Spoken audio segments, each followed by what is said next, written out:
everybody, and welcome to Production Value. It's my podcast about the things that I like and the creators who make them. I am so excited today to be joined by the creator, the director, and the Taskmaster's assistant himself of Taskmaster, Minnesota. It's David Ha.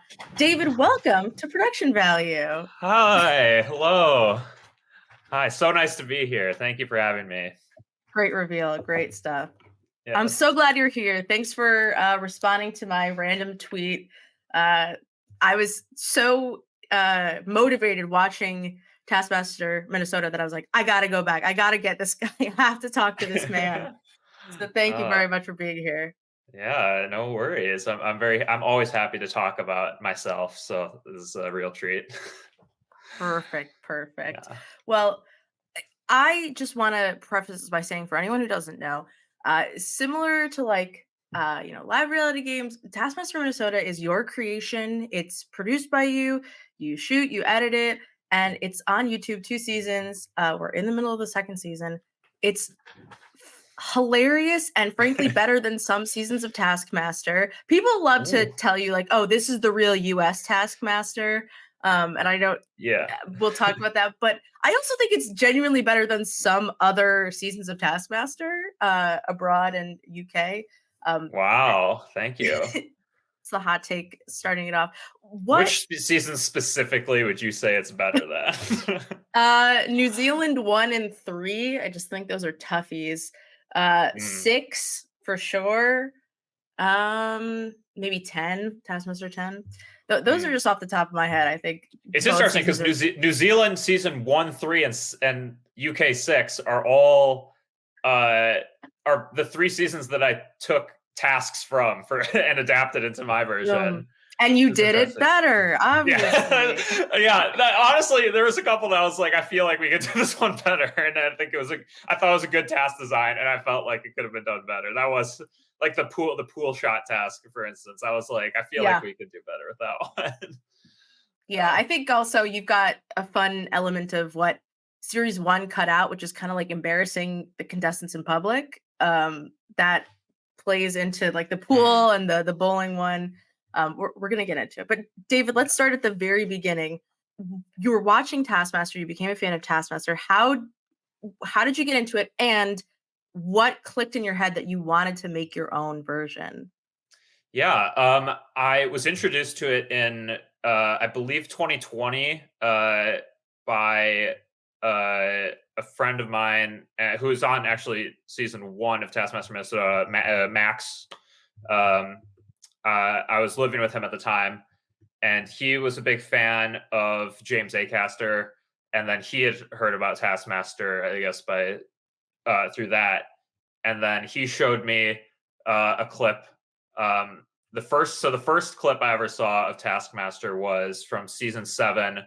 Is the task to draw the biggest and best circle. So that was the first task I ever saw, which it's a good one. So, and I was like, oh, this is pretty funny. And I like sort of game shows and comedy, and there's not a lot of intersection between the two, largely. So I start, so I thought it was nice. I thought, oh, this plays perfectly for me. So I started season 1 and just started watching through, and it did not take long. I think I had maybe just finished season 2 when I was like, okay, I need to make my own version of this quickly. Because I was just like, oh, this is just so perfect. Like, this is exactly what I'd like to do. So it was not long. So I'd watched maybe 10 episodes and I was already like, let's go. I think fun fact that maybe a lot of people probably don't know from watching shows that season 1, I wrote the tasks and began shooting before I had finished the show. I was actually only on season 8, and I think there was 11 seasons out at the time. We were up to season 11. I was only on season 8 when I started writing tasks and shooting. We were filming before I had seen seasons 9, 10, or 11. So I was like not even really the biggest fan at the time. There was so much of it I hadn't seen. And Hilarious. Yeah. There ended up being some like intersections too. Like I did the like recreate a board game Mhm. task in season 1, and I did not know that that was already a task that had been done in season 9 because I hadn't seen season 9. So it's sort of interesting. Of course, now for season 2, now I'm a huge fan. I've seen everything. I've seen all the Right. international versions and everything. But, When was it? When did you have like what year was it that you had that idea to start making Taskmaster? I don't know what day the idea came into my head, but I started writing tasks in April of 2020. No, 2021. April of 2021. So yeah, I think I heard about the show sort of late 2020, and Mhm. then I started writing tasks in April of 2021. Yeah. I have to take this moment to also shamelessly mention that I've also done a fan Taskmaster series that I did in quarantine with my friends, and I remember but our little Alex Horn Phil um, was I was asking him like, "What's the toughest thing?" And he's like, "It's the editing. It's the hours of footage that don't matter." What surprised you when you started making Taskmaster, where you're like, "Oh, this sucks, and I don't like this part of Taskmaster." Um, yeah, I season 1 filming was actually pretty tough. I think that was the first thing that negatively surprised me. Um, because season 1, our schedule was pretty fucking crazy.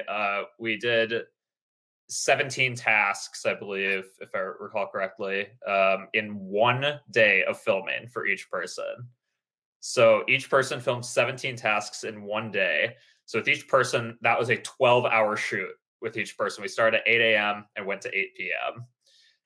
Do you Um, think you were more grateful then for when Ben would just give up and not care because you'd be like, so "Great, that task is happy. done." No, I don't know. But I don't remember how I felt at the time. It was a long time ago. I don't know. I think I was maybe frustrated. I think I wanted him to put a little more effort in since we had driven all the way down to the Vine, but it was very funny. But I think I wasn't really worried by what Ben was going to do because Ben was actually the last person to film, and I already Mm, knew at that point everything was going great. So, um, yeah. But just basically coming home after the 12-hour shoot, and there was a couple weekends where I did a Saturday and a Sunday shoot, so it was like 24 hours of filming in 2 days. Um, and then I had to go to work the next day, and I would come home from that and just be completely destroyed. Like I was physically exhausted, yeah. from running around all day. But I've never been that like mentally exhausted before. I didn't even really know mental exhaustion was was like really a thing. Like I just couldn't even think when I came home. I just had to like sit in a chair and just stare into the middle distance for like a good while. Except I did have an opportunity because I had to upload all the footage to my computer. So while Yeah, I could just watch the upload bar slowly load with like a glazed look in my eyes. So that was definitely the first major challenge. I didn't realize how taxing filming would be when you try to film 17 tasks in a single day, which I think yeah. the real Taskmaster wisely does not do. But we didn't have the They luxury of should having do everybody that. make this like their full time job. Could only do it on weekends. So yeah. Right. Your contestants are only getting paid, minimum wage, all that. It's a Oh, joke, they obviously. wish. They wish they were getting paid minimum wage. They're getting paid in fame, internet fame and Reddit points. Yeah. Yes. I was really impressed when you said you had filmed in a previous interview that you'd filmed it all over the summer at this one house. And can I tell you, I didn't even I just jumped into season 2, episode 1, and I went back to watch season 1, and I didn't even recognize that it was a different location. It didn't even register to Oh. me. I was You just didn't like, know if yeah, it's there green. was a lake missing? Did not process it for 1 second that it was a different location until you had said Wow. something. What was it like in this first location? I think you said that you didn't have running water. Yeah. How what First were the location pros and was cons of really this rough. barn? There was no uh it's mostly cons. There's no water, there's no air conditioning, and Oof. no like and no windows. So these were the big main problems. No air conditioning, and In particular, Carter filmed his tasks in season one on the hottest day of the entire year. It was about 90 degrees the entire 12-hour shoot with no AC. And I just commend him so much for being able to film 17 tasks in a row, so many of which were very exhausting, involved running, um, and didn't die. Really, really have to give major props to Carter for that one. It was so hot, and just going inside, there's no relief. And then upstairs too, there's a second floor, Right. and upstairs, still no windows, and then all the heat rises and stuff. So upstairs, it was probably 100 degrees upstairs. And luckily, there's only two tasks we filmed upstairs, but it was brutal. I feel like you can see like when people go upstairs, they're visibly like just more tired because it's so exhausted to be in that heat for so long. And then no windows is super annoying too. There's one window. There's one window at the back of the barn, but otherwise no windows in the building. So the lighting was fucking abysmal. It was so bad.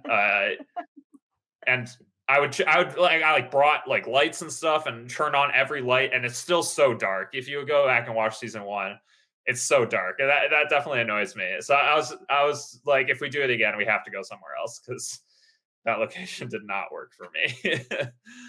These are the details, the fun facts that like nobody thinks of, everyone just watches it on Reddit and all the people who are like, "Oh, I don't really care." And you're like, "I put so much effort into this and I struggled so much I to make this thing almost for you." died. Yeah.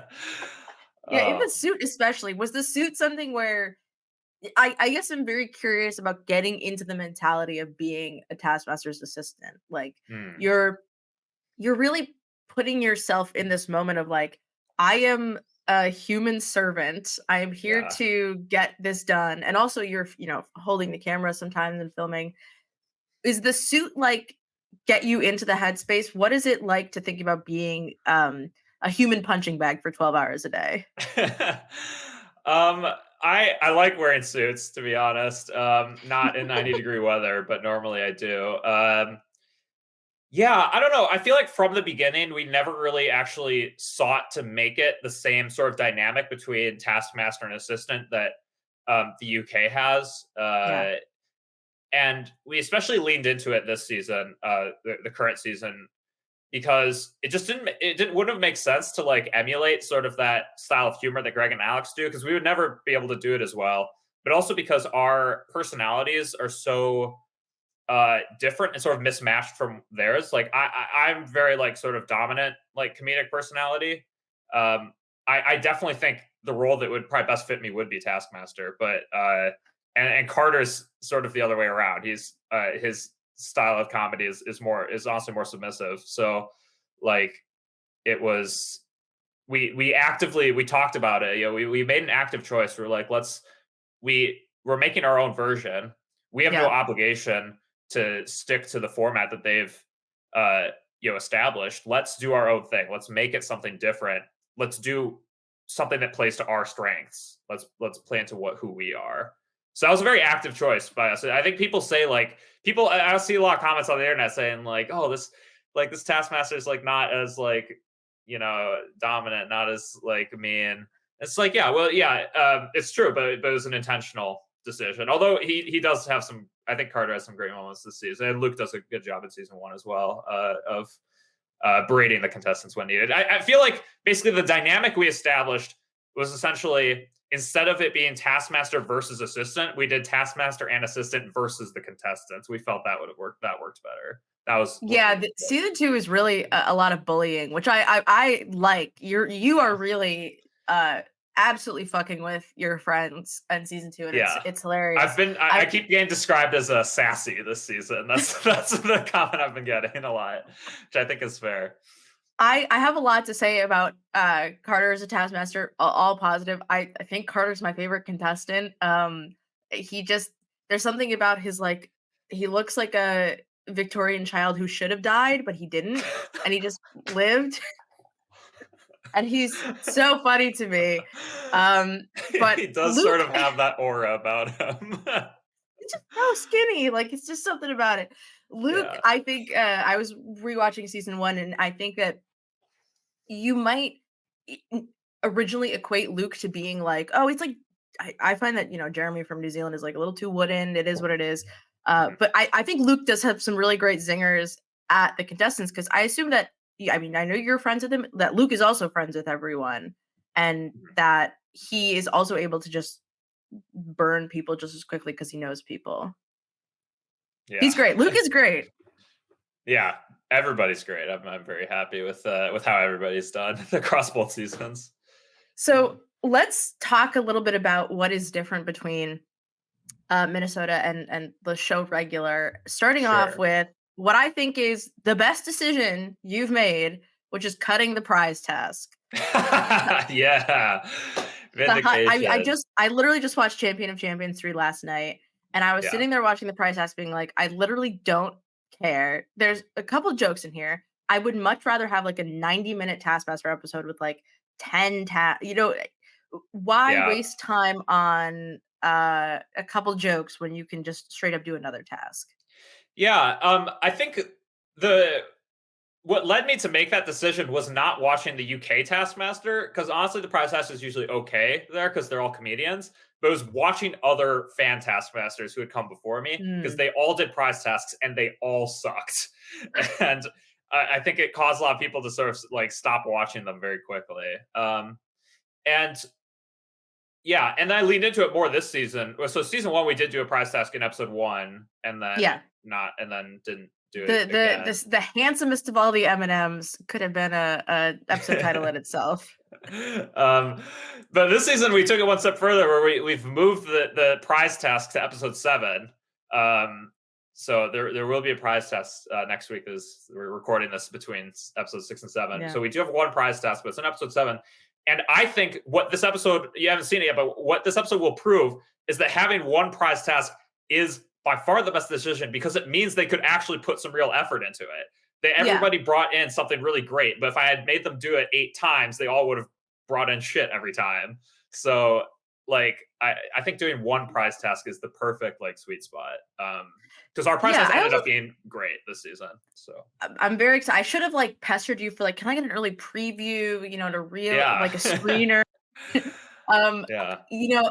I think that like prize tasks, especially when you what I think Taskmaster lost a little bit is the idea that you were giving up something that might be taken away from you. Yeah, Like, I missed that from the old seasons for sure. yeah, Yeah. that whole joke of like Josh Whitacomb's like, I'm Season gonna give you the one keys to was my like had the house. best prize tasks of like the whole show, because yeah, Yeah, because everybody's I bringing in their own stuff.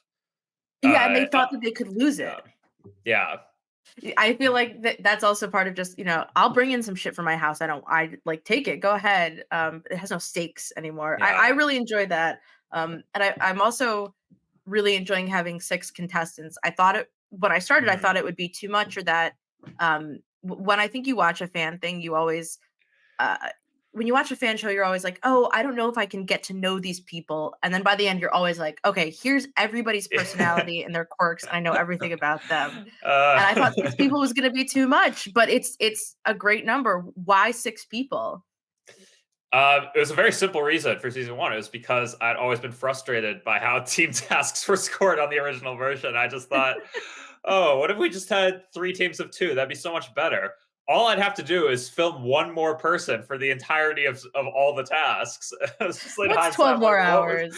what was I thinking? But yeah, it worked out great. But it was really just for the team task. I just thought team task would score more easily if we had 6 people. I just never understood why they only stuck to 5 in the regular show, because the team of 2 and team of 3 seemed like quite unbalanced, and the scoring is weird. And then having 3 teams of 2, we can know all the teams are balanced, and then it's 5 points for the winners, 3 points for second place, 1 point for third place. It just makes so much sense. Yeah, Greg is Um, really off the rails with his scoring these days. I mean, everyone talks about it, but sometimes he'll just be like, "Okay, you get this team task, you get 5 points, and you get 4 points." And you're like, "What are we talking about here?" and There's a but I 5-point sympathize with difference. him. There's not really a better way to score with 2 teams. I Yeah, sympathize with him. He what Greg doesn't know that he needs is he needs there to be 3 teams. He just doesn't know it yet. he doesn't understand. Yeah, I and I think the other thing is, like, I guess I had 6 friends who I wanted to put on the show in season 1 Humble as well, brag, so having I 6 guess that friends, was it. yeah. Oh, yeah, well, I mean, even more now, so many friends.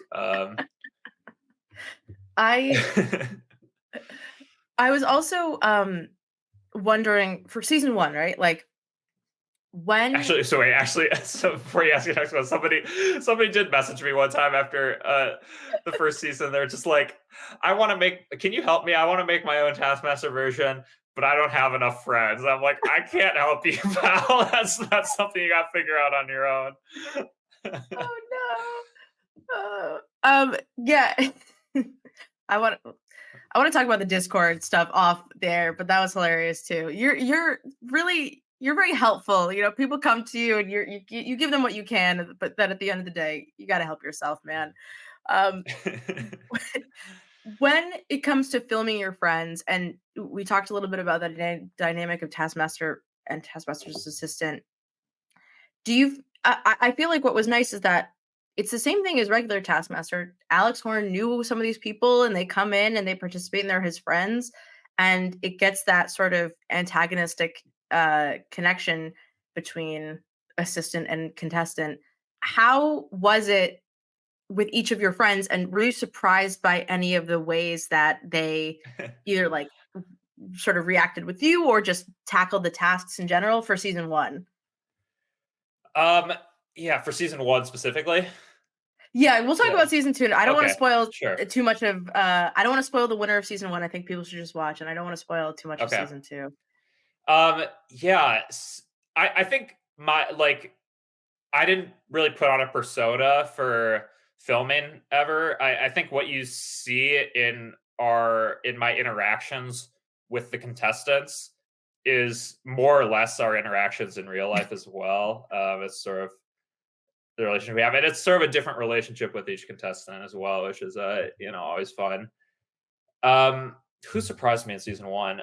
I think Parker may have surprised me the most and this is going to sound unusual, but Parker surprised me in how uh like grounded and normal he was in comparison to real life, which to viewers of season 1 will sound very odd because he's of course quite unhinged.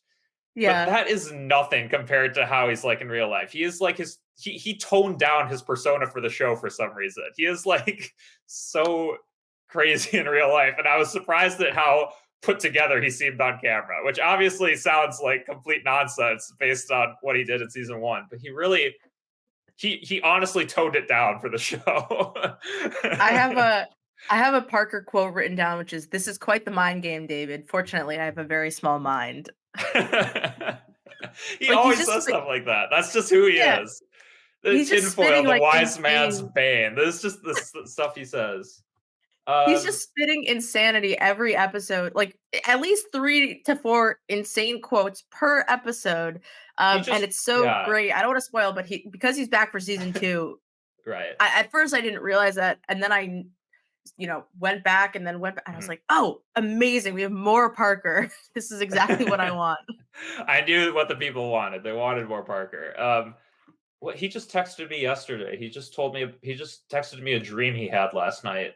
Uh, about yeah, about how he was in a live musical that was on tightrope wires. So it's just like this is just who he is. um, I'm trying. Let me try to think if I can think of a good Parker story from real life that sort of explains. I guess He's unexplainable in some ways. in many ways this is true. I don't know. I don't know. We might have to come back to that if I think of a good story. If it But strikes you, yeah. I'll say there's the task in season 2 where, a prop was broken, and I saw the Mhm. broken prop and I was like, "Oh, that was Parker." And then it Yeah. Yeah. wasn't, It and I was like, wasn't. Yeah. "Holy crap, this is this is shocking to me." Yeah. He's just that kinda guy. I think he's No, if hilarious. the prop had been burned, that would have been Parker Right. because he enjoys fire mostly. I'm trying to think if anyone else surprised me in season 1. I think I mean, Ben did exactly what I thought he was going to do. I was not surprised by Ben's overall. I mean, there were definitely moments, obviously, that surprised me. Um, I was surprised that he, yeah, couldn't drink milk. That was certainly, uh, yeah, that was surprising. But overall, it wasn't surprising. My favorite thing about Ben is every time I've ever hung out with Ben, he has fallen out of his chair. Not like so hard. He was laughing so hard he fell out. He just like lost his balance and has fallen out of a chair every time I've ever hung out with him. The chair. He just hasn't quite figured them out yet. He's working on it. There's the moment where you're trying to propel the grape task, and Ben just gets hit in the head multiple times with like a little swing. And every time he's like, ow, like he just can't believe that the same action has hurt him again. But it's also really slow too. That's the funnier part. Is it's like a That was the it's like a first very task we filmed, and I was like, "Oh my god, this is gonna be fucking great! What a great day we have in store." Yeah. I don't know if you have in your head some comparisons of like real show contestants to, but Mhm. the one I was thinking about most in watching season one back is I feel like Owen is very Rod Gilbert coded. Like the Mm. annoy David task is something that I Yeah. feel like only Rod Gilbert would do. And I'm not telling anybody what you just have to see it. But Yeah. do you have any other comparisons maybe while you're even watching them do the tasks, or does it Yeah. come out in I the love edit? thinking about that.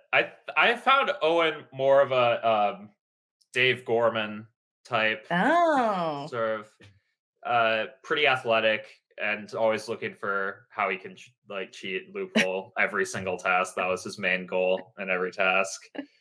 Um, I found I actually wrote these down. So let me I actually wrote down who I thought each person was in season We're one. So going to give the me a second notes. to pull it up. I wrote it in a YouTube comment, so I have to find the video. Oh, YouTube. I feel like also that while you're looking, I'll just say that season 1 is so quick, and I know you talked about this a little bit, that I appreciate that in your edit, you're always thinking about get out of here faster. Let's make sure that the pacing is right, because I Yeah, think you're right, is that people find their friends funnier than random strangers on the internet will find them funny. right. But you've That managed to was make your friends funny to random strangers on the internet. yeah. They do a great job, but yeah, Yeah. I think editing is definitely the most important part of the whole show. Yeah. So I said, okay, these are the comparisons I made for season one. I had a lot more trouble doing it for season two, if we'll get there. But season one, and I made these comparisons after season 11. So I only had the first Hmm. 11 series of contestants to work with when I made these comparisons. I said Ben was like a combination of Roisin Conady and Catherine Parkinson. Yeah. Generally incompetent at tasks, but defending them so passionately in studio, like Roisin, like just defending the worst tasks ever with a passion as if you thought that he had a chance of coming in first. I said Carter, like Frank Skinner or Jessica Knappett. Um, Mm, Generally straightforward approach to the tasks, but so funny in the studio, and those are the two people I think of for that. mm. Like pretty straightforward with the task approaches, but so funny during the studio, and a lot of funny things to say while doing the tasks as well. I feel I like thought Carter can Carter, also be yeah, like a little bit maybe like Mike Wozniak or something, just like so yeah, like bosh, I'm yeah, gonna do this and then his just end it with a vibes grape in that general. Yeah, and I walk think out. that's Yeah. fair. Henry clearly niche, like no doubt, just laughing his head off throughout, happily failing every single task and laughing the whole time. Definitely niche, no doubt about that one. Max, I would say definitely Jamali Maddox, 100%. The complete disdain for everything I did. Very funny. I really The enjoyed iron filming with Max. the irony of him being the one who like got you into the whole thing, and he Yeah. just was so disdainful for half of it. I love his football celebration task. I like it's even more relevant now that he's trashing Aaron Rodgers, but it's like really a work of art. You can't tell that he was so excited about it. But I actually asked him to be the taskmaster, and he's like, no, I want to be a contestant. Mhm. So like that's how invested he was. Even though it seems like he hated to be there every second of it, he definitely loved it. Yeah. Oh, and I thought Dave Gorman and a little bit of Russell Howard, but I think I just thought that because he looks a lot like Russell Howard. Um, I think that's maybe the bias. yeah. Just looks Uh, like him. Parker. I said Noel Fielding at the time, and somebody just commented on a recent video with I think a great summary, which was Parker in season 1 is Noel Fielding, Parker in season 2 is Bridget Christie, which I think is so true. I love that. I Yeah, think those are 100% accurate, and yeah. Parker, like, Parker brings such delight, but I really loved everybody, in their like, I also loved things like, the constant pairing of, like, Owen and Ben, and, like, how you could just see, like, what boneheaded decisions people were going to make from, like, a mile away. I have a photo that makes me laugh so much, as I was rewatching, which is from the, uh, Carter and Parker shoe task, Uh-huh. where the shoe task is incredible. One of my favorites of that whole season. I think probably my like top 3 of that whole season. I love that test so much. What Oh, here we go. It just looks like a dad disappointed in his son. He looks like, "What have I Carter done?" is so done with that task. Fantastic. Complaining that his shoes are too small, that Parker's shoes are too small. Too What small. I'm gonna let's look talk like about a clown. Parker says, Parker fires back with, you're gonna look like an anti-cloud because clowns have big shoes, not small shoes. It's a great comeback from Parker. oh, another great, Yeah. it literally just, I mean, this is like the note out of context video, but when he says, I think Luke says, like, "Parker, are you a Rubik's Cube person?" And Parker says, "No, I'm a human person." That's quintessential Parker for sure. I think Um, what really helped season 1 a lot is that, like, Parker, Carter, and I all have sort of some background in, like, improv comedy, yeah. and, yeah, it's very helpful for the studio recordings, that's able to fire back those lines. I want to talk about task writing and what Mhm, it means to, like, make tasks, because in the whole realm of producing, you're doing a lot of what Alex Horn does, right, on regular Taskmaster. You're making up the tasks, you're there on the filming days, you're producing it in the back end. When you're writing tasks, are you I'm so curious about the process. And I know you had talked about it a little bit, of like walking around and just thinking, what what do you run through in your head of, like, if I do this, this will be a good task, or like, how are you testing it in your head as well? And do you have anybody do the tasks beforehand or test them out? that's a great question. I think there's a couple criteria that I'm always looking for in a good task. The main thing is really the main thing you're looking for is there multiple paths to victory? Is there different things that people can do? Yeah, like if I can't think of it like at least 3 ways to like do the task, I don't think it's good enough. So Hmm. like I don't want everyone to do the exact same thing. I want there to be multiple approaches to every task. That's like the most important thing. I'm also thinking about um like how it's going to play on screen. Is it like a visual task? Like I like tasks where they have to move around or do something quite visual that like pops on camera. um which is, yeah, that's important. I don't know. Yeah, I think just multiple approaches is probably the most important thing. Yeah, I guess the other thing I would think of is that's for like the objective tasks. But for the creative tasks, something that I try to think about is adding in restrictions, because restrictions breed comedy in terms of Yeah. those subjective tasks. It's really difficult to think of something if you have no guidelines, if you have no boundaries, unless you're like a professional comedian. So Taskmaster gets away with it a lot. Like, let me try to think of it like a recent example.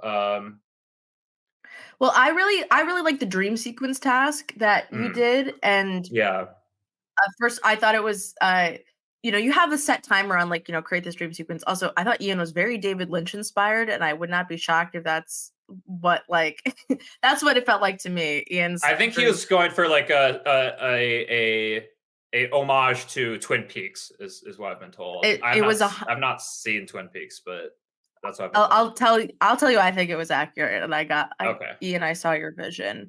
Yeah, the dream sequence task was hilarious. I also Mhm. thought are But I think you a good example of adding yeah, boundaries was like original task for episode 2 of season 2 was like just create like a how-to video, an instructional video. That's not really enough guidance. Like people, if you just give somebody the prompt to make a how-to video, it's difficult to come up with an ideas because it's so broad. So I added in that would ruin somebody's lives because then yeah, once you have a boundary, that actually like helps you think of ideas. It seems counterintuitive, but like making it so that there's like a narrower point of view actually like will help people think of ideas, particularly if they're not like trained comedians. It's not their job to like be thinking creatively all the time. So yeah, absolutely. that's something I always kept in mind for the creative tests. I wanted to give them some guidance for all of them. Yeah. So back to what you said about multiple paths to victory. Are you Mhm. also thinking about like the paths of most resistance versus least resistance? Like, you think that somebody's going to, I don't know, hit the ball a bunch of times at the golf club when they can just move it around? Are you Yeah. thinking about like how to trick your contestants as well? Certainly, yeah. There's a lot of. I mean, I often build loopholes into it. Like I'm aware that there's a loophole available. It's not like I forget to put in a rule. Like for the feather obstacle course this season, I intentionally left out the line "You're not allowed to move the course" because I Yeah. wanted them to move the course. Only Eric thought of that in the end, but yeah. So I definitely yeah, consideration of what people might do. Although I often get it wrong. I often am wrong about what I think people are going to do. But Do you yeah, remember a time where you felt like, I cannot believe this happened? I had no idea that this would be the outcome. I mean most tasks. Yeah, there's always something that surprises me. So, like there's like two categories. There's something where somebody thinks of a solution that I hadn't considered, and I was like, oh, I didn't even like realize you could do that. That's so smart. And then there's the other side where I was like, what on earth were you thinking? I'd never considered somebody could do it this badly. Like, what is happening? Are you an escape room person? Do you guys do escape rooms and things like Ton of that? escape rooms. Yeah. I find there's a phenomenon with me in escape rooms where I will have that same feeling where people will be like, "Oh, maybe it's like this," and you're like, "It is the most obvious puzzle I've ever seen in my life, and we just have to aim for the most obvious puzzle." I don't know where you guys. People love to almost like what you're talking about with the restrictions. They have these boundaries on them, and then they just go like, "Okay, so I have to like 4D chess this moment Hmm. and think I out." used to work. Actually, used to work at an escape room. So That's hilarious. like, yeah, definitely. That's a big part of the mindset. Bree also used to work at an escape room actually as well. Funny. Um, Um, so we did escape room in season 1, of course, light a yes, match that task, and we are doing one this season as well. It's coming. That task is in next week's episode. So beautiful. yeah, It's all it. I think it's interesting because you the saw the escape room differences between task in like season 1 came out so well. That just came out perfectly. Where we had like 2 people actually do the escape room, or maybe 3. Well, no, 2 people actually do the escape room. One person just guessed the lock on the combination. One person completely failed, just walk outside and wander around the house for a while. And one person finds one hack I left in, and then the other person finds the other hack I left in. So that if I had scripted that, it couldn't have gone any better. That yeah. was just exactly what I wanted to see from that task. It kind of reminds me of like, and I'm sure this isn't, but how different the eat the grape task is from Taskmaster UK to Taskmaster New Zealand, where New Zealand is like one of my favorite tasks, Mhm, especially David Krayos losing his goddamn mind, versus like things can be so different and yet they're set up so similar. Um, mhm. is there a task in particular that you took from Taskmaster that you thought you might have done better than the original show, or just the results were better? Yeah, that's a good question. I'd have to look at season 2 because we did not. Season 1 was all originals. Hmm. Yeah, I do think. Let's see. Well, luckily there's a I Taskmaster Minnesota page on the Taskmaster wiki. Yes. I Love thought wikis. I was really excited to put a different spin on the golf task from New Zealand season 3, Yeah, where they had the hole inside. I'm like, let's take this one step further. Let's put the hole in the middle of the lake and see how they get there. It turned out everybody just took a boat except for Ian, which is fair. I can see why everybody did that, but I was really hoping. I was very much hoping that actually, yeah. This is like multiple pathways. This is sort of a task that didn't really pan out the way I hoped it would, but I did like the way it looked visually. I thought it was a very appealing task, but I thought it'd be very funny to put the hole on the lake because I feel like that's a one step of escalation above the New Zealand version where it's just inside. We've yeah. taken it one step further. We've hidden the hole on the lake. But I was hoping somebody would like try to get it into the hole like from the dock, like just try to I throw thought it that was or gonna whack it. happen. With this group of people, I was Yeah, like, "Oh, surely one of them is gonna I thought one of them absolutely might chip do it that, in." or I thought one of them might put the ball on the raft and then hit it in and miss the hole and hit the ball directly into the lake. I was hoping one of those two things was going to happen. I also thought more people might swim or take the kayak, because I think swimming was probably faster than the boat. So I had to start the boat up. You have to like start it up, back it out, turn it around. So, like there's sort of a lot of technical because it's facing the wrong way. So I have to like back it, do a three Yeah. point turn. I think swimming could have been faster if anybody had been, just a little bit more committed to that task. But Not or the a kayak. lot of these contestants are, like, not very pressed for time. It's funny, very lackadaisical season 2 sometimes, where they'll just take a couple 30 minutes to wander around, especially as we know the password task that we just saw, um, that seemed to have broken everybody emotionally and Hmm, physically, yeah. which is great. Parker was fine after it. Yes, he was chilling. Parker I was think like, another one. Yeah. did you watch Community? You know the Mhm. scene in Community where Abed's been left in the sleep study for, like, hours, and he's Oh just like, "Yeah, yeah. I did it." That's what Parker feels like to me, where he would just sit there for hours, he would not care, he'd be fine with it, and then he'd be like, "Oh, okay, I just did that, no big deal," and walk out. That's what he I feels don't like to me in some know. ways. I think he was just trying to get through it. I think it was the opposite. He was trying to get through it as quickly as possible because he was out in 30 minutes. He just wanted to be done so fast. Okay, I think another really good example of a task that changed from New Zealand was Fly from New Zealand season Yeah, 2, which is a great task in New Zealand season 2. I thought it was gonna be difficult to improve on it, to be honest, because that one's already such a great task. But what I found really interesting is in New Zealand they had four different approaches among 5 people because they had uh because Ursula and Matt both jumped into the lake, so that was yeah, similar. classic. But Jump in the lake. then we had a green screen attempt from Laura and Guy. I guess that's sort of similar too, like special effects. And then David made a little picture of himself and then let it fly with some balloons. And then we had 6 more approaches, and a lot of them were different from anything the New Zealand people had done, which was great. Yeah, So people who had already seen that task were not disappointed to see it again, I think, because we did so many different things. Parker ended up doing a similar thing to David, with making a picture of himself and making that fly. And Ian jumped in the lake as well. But then we had, but then everyone else had a completely new approach that was not copied by anyone else in Taskmaster Minnesota or in Taskmaster New Zealand. So mhm. altogether, we've gotten to see like 10 or 12, like 10 different attempts on that test. So I think that's very exciting. Yeah. That kind of brings up a question of like copying the show, or I should say, using tasks from the show. Because if season one is all original, this season has quite a few that are from the show.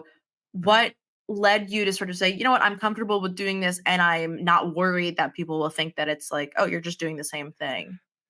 Yeah, that's a good question. I think I mean, there's just a few tasks from New Zealand that I was just like, I really want to do this task. I want to see how my friends will react to this task. I think that was the motivation more than anything. I really want to see my friends try it to fly or or the stealth task, running around and trying not to get caught.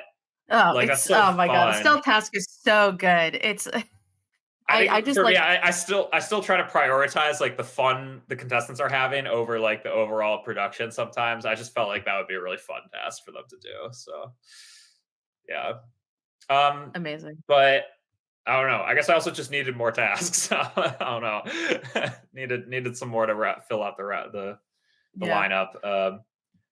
But season one, I really wanted to like show people that this was like all original and like that was more important to me. And I felt like I had established that enough with season one that I felt free to like make some adjustments for season two because I felt like I had proven my cred with season one. With okay, I can write tasks. Everybody knows I can write tasks. Now let's do some fun ones that I want to do.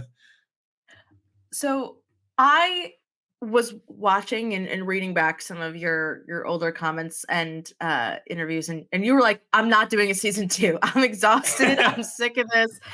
Fuck this. I'm not doing Yeah, it. And I just want to say, from a producer perspective, it's incredibly relatable. All of my friends, they'll be like, Naomi, are you doing Survivor New York season 8? I'll be like, no, I am tired. I am sick of season this. I do not eight. want to do this again. Yeah, we've done I've helped do 5 seasons now, and it's a lot of Oh fun, but man. it's, 3, basically 24-hour days in the summer, and it eats away at your brain. Um, so what made you want to do a season 2? What did you improve upon from season 1 that said, "Okay, we're not doing this again because I can't do this again." That made it so much better for season 2? Um, why did I do season two? I ask myself that every morning when I get out of bed. I think it was a combination of two things. It was some of my friends wanted to do season two. They would have liked to be included in a season two. Mainly Ian and Bree were the two that would really have liked to do it. Although I don't know if Bree told me that actually before we started. You just Definitely knew. Ian wanted to do it. Uh, well, as soon as I announced I was doing season two, Bree was very enthusiastic about it. But the other thing was honestly just YouTube comments. Like I get notifications on my phone every time I got a YouTube comment, and just so for a year, I would get a notification maybe once a week, maybe once every 2 weeks. It would just say when is season. I want to see season two. When is season two? And I never wanted to do it, but when you think about this, when you get a text once a week for a year saying do something, eventually you give in and you just sort of do it. It's sort of a psychology thing, I think. That was a big factor. And then I also had some tasks left over from season one. I had written more tasks that we filmed, and there's some that I really wanted to do Mhm. for season two that I had written for season one. We didn't have, I didn't have, we didn't have time to do everything I wanted to do for season one. Yeah, and then also I was getting more into Taskmaster as well because, like, yeah, during season one I hadn't seen all of Taskmaster, and I was just watching more of it, and I was like, that's good stuff. Pretty good show. The show's kinda cooking. I don't know, maybe I should do more. Yeah, they're honestly kind of cooking over here. I could get back in the kitchen. Let's see. Yeah, you're like, I could fly better than this. Let's get him Yeah, out there. watch this. Um, yeah, and then things we changed from season one to season two. I was like, well, let's not do 17 tasks in one day again. Mm, So we, mm. made the load slightly easier with eight tasks a day for 3 days. Yeah, and then changed the location so that we would have running water and windows and light and And a be able to, sauna, like, just yeah. surprise sauna in the mix. Surprise sauna. I would have liked to do more tasks in the sauna because I think it's interesting that we have one, but I felt one was probably enough torture for one season. One that um, j probably almost killed Parker and Ian, like, it's enough. yeah, Jackson was the one who really almost died in Oh, there. that's right. Yeah, Parker was yeah, in his jeans though, right? Like, yeah, I think he was in yes, those, like and they had to wear them the next day too. Yeah, sweaty, very sweaty. gross. Yeah, I was sort of trying to. So I remembered Bree had predicted that Parker was gonna take off his clothes. So I was sort of trying to prod him to take off his clothes because then that would have been a very funny cut. But um, uh, yes. So yeah, we changed the location. Yeah, spread out the filming a little bit more. We also did it. We spread out the filming not just over multiple days, but over we did it in 2 sessions. We had a Yeah. fall session and then a spring session, and then in the winter I was able to edit the fall tasks. Um, so that was helpful as well. Um, yeah, I think those are the main things that we and better equipment. Obviously, I was like, that was the main thing. I was like, I'd love to get another shot at it and show what we can make if I had the proper equipment. So it's sort of a Yeah. chance to prove to the audience and prove to myself that I could do something better as well. I guess that was part of it as well. So you had 2 camera guys for season 1. Was it 3 camera people for season 2? What changed equipment-wise? Two cameramen for season one. No, just me for a lot of Oh my it. god. For That's not true. We did have I had one other person there filming, but not for every contestant. Right. For I remember for Owen and for Parker filming Owen and Parker's task in season one. I was the only other person there. I filmed everything. What was the setup? What's the set? I mean, because I gotta tell you, like, I do these Survivor games with like, we've done it with like 4 camera people, but like if Mhm. I had 1 camera person, I'd lose my fucking mind. Like, And how do you set it's this someone up? who's also an actor in the show as Yeah, well. yeah, yeah. And I was in some tasks occasionally as well, so that was difficult. So we had no cameramen. That was difficult. We had 2 tripods. I set up 2 tripods, and then I had a handheld. But Yeah. there's a couple tasks that I was in, like Annoy David, where I would just set up 2 tripods and then just hope to God it covered everything. And sometimes it did, and then whatever it didn't cover, it was cut from the episode, so you didn't see those parts. Um, yes. Uh, and then I think for team tasks, I was also the only camera person for all the team tasks as well. Mhm. So in season one, so yeah, just set up 2 tripods. Yeah, covering the shoot task was difficult. 2 tripods and a handheld because I didn't have to be in that one. For the blindfold task, I had to set up one camera near one contestant and then run after the other with my handheld. And just So hope that the camera shooting the blindfolded contestant is working and doing okay, because they yes, can't tell you if it's I not. had no idea what was going on over there until I edited it, like a month later. So when you have all your footage, first of all, I want to know how big the footage files are. Like, how many gigs of shit do you have, and where are you putting it? Where are uh, you keeping it while you're editing? I think altogether I have about 3 terabytes of footage. Jesus. Um, For 1 season or for 2 no, seasons? for both seasons combined, Okay. because Yeah, that sounds about right. I use Dropbox. I have to pay for I was paid for a pro account, and then I had to upgrade it recently to like a professional account, like a premium business account, because even the pro account that I was paying for was not enough storage. It was only 2 terabytes of storage. Yeah, for a single contestant, it was probably around. Um, well, with season 2, with the password task, I mean, the password task alone would be actually, I can just look it up. Because you're not Uh, cutting, right? I think what people don't realize when you're making a show is that you don't want to cut, because it's more work for yourself in the edit. Um, yeah, if the video feeds are not like the same length and don't have the same content, you have to resync it, which is a nightmare. right. And so you don't want to cut, but then you're filming like an hour, 30 minutes of Yeah. footage and not cutting. This Okay. is So what everybody for wants to know, one, and not just me. yeah, for one person, for the passwords task, it was about 30 gigabytes of footage for one person. Oh my god, So so stressful. Yeah. Yeah, quite a lot of storage. So yeah, I use Dropbox for all those storage stuff. So, Yeah, which what has was the worked camera okay. setup change to season 2? Yeah. Oh yeah. I forgot to follow up No, it's on that. okay. So yeah, season 2, Luke generously offered to help film the whole season. And so he helped film all of the apartment tasks in the fall. Um, and then when we started filming in the spring, I got a girlfriend over the winter, and she also helped agree to film. She volunteered to help film, and so we had 2 camera operators at the cabin.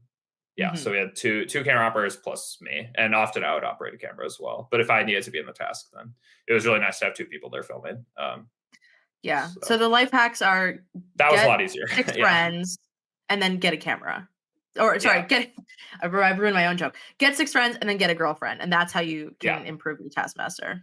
yeah. Highly recommend. Yeah, good tip. Exactly. um, yeah, yeah. Filming season two was a lot easier to have other people set up the cameras, and they also helped set up the tripods and stuff. I didn't have to do all of that on my own, which was really nice.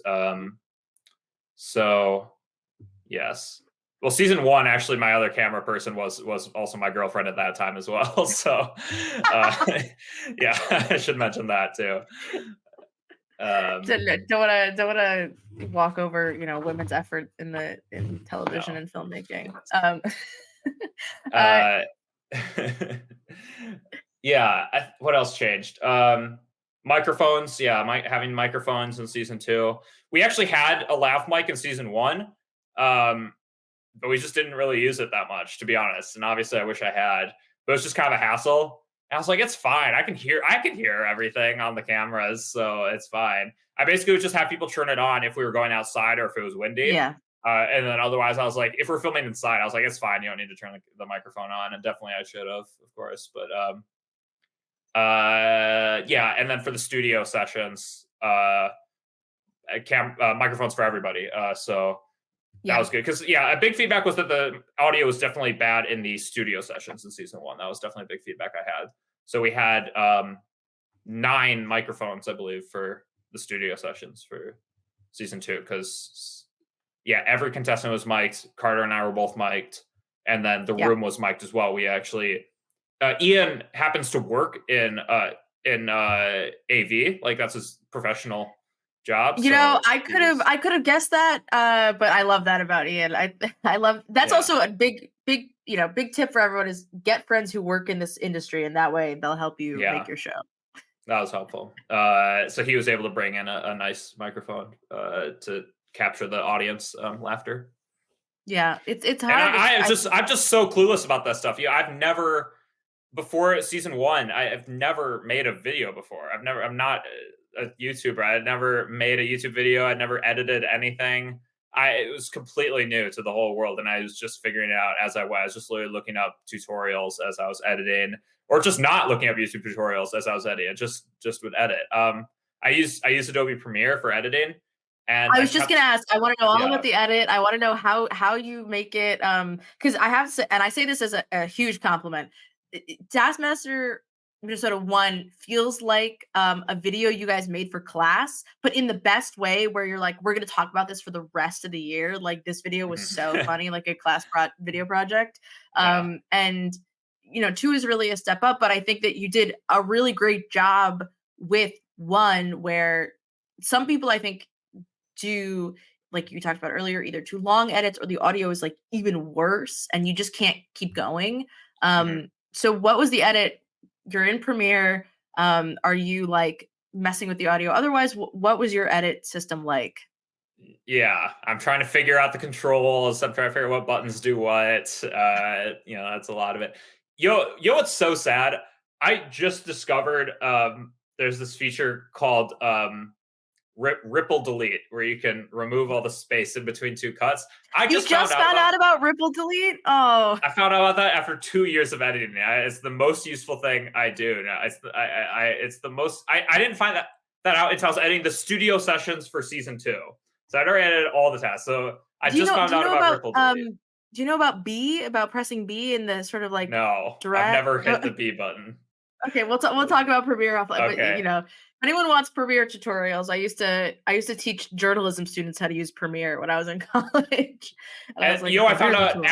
I found out after ripple delete is on episode when I was editing episode studio session for like episode 4. I found out Control Shift K cuts the whole makes a Yeah, the cut whole slice. Yeah, I the whole learned that a couple slice. years in. I had That was been like, individually cutting every track, and there was 11 oh, tracks. Every time I made the cut, I clicked 11 times. It turns out there was a faster way to do that. Can I you think believe it? you can also just have the cut tool active with C, and then I think you can just hold Shift and it'll cut everything.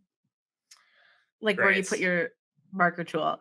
It's the same lovely. idea. I think it's just that, Yeah. you'd have to have your marker accurate, and the other one you can just click Yeah. it.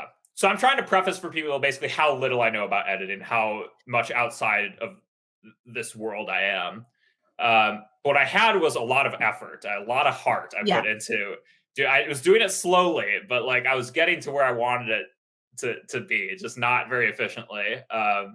Because I think of myself, I think as more of a director than an editor. Yeah. Um, Particularly in season two, when I had some experience under my belt, whenever I was filming something, I actually had right away, as we were filming, a very clear vision in my head of how I wanted the final task to look when I was editing. And that was a huge help. And I think that was a great like ability. I guess I like sort of trained through doing season one. I was like, I would be like filming like the feather task or something, and I would be like, I know exactly how I want to cut this. I know exactly what I want these shots to look like. And I'd be able to get the camera in the right spot. So I was very happy with Yeah. my own ability to do. I was very proud of like myself for like having that sort of like vision as really nice. Yeah. Would So you would you be able to see like which contestants you wanted to pair together, like pair together in a yeah, cut? yeah. Like, I got a lot better at that during season two. I often knew who I wanted to pair together as I was filming. Obviously, I mean, I don't know until everybody's gone, but there's a few that were tricky. There's a few tasks that I didn't know how to pair about, but a lot of them, I would say like 70% of them, I knew exactly. As soon as the last person finished editing, I could basically already see the task. It was already watching the task in my mind, basically as it is in final. A lot of times with music, with the right music and all. Like I often knew what music I wanted playing under it. So yeah, yeah, just I the music. Oh, sort go of gained ahead, an finish eye your for that.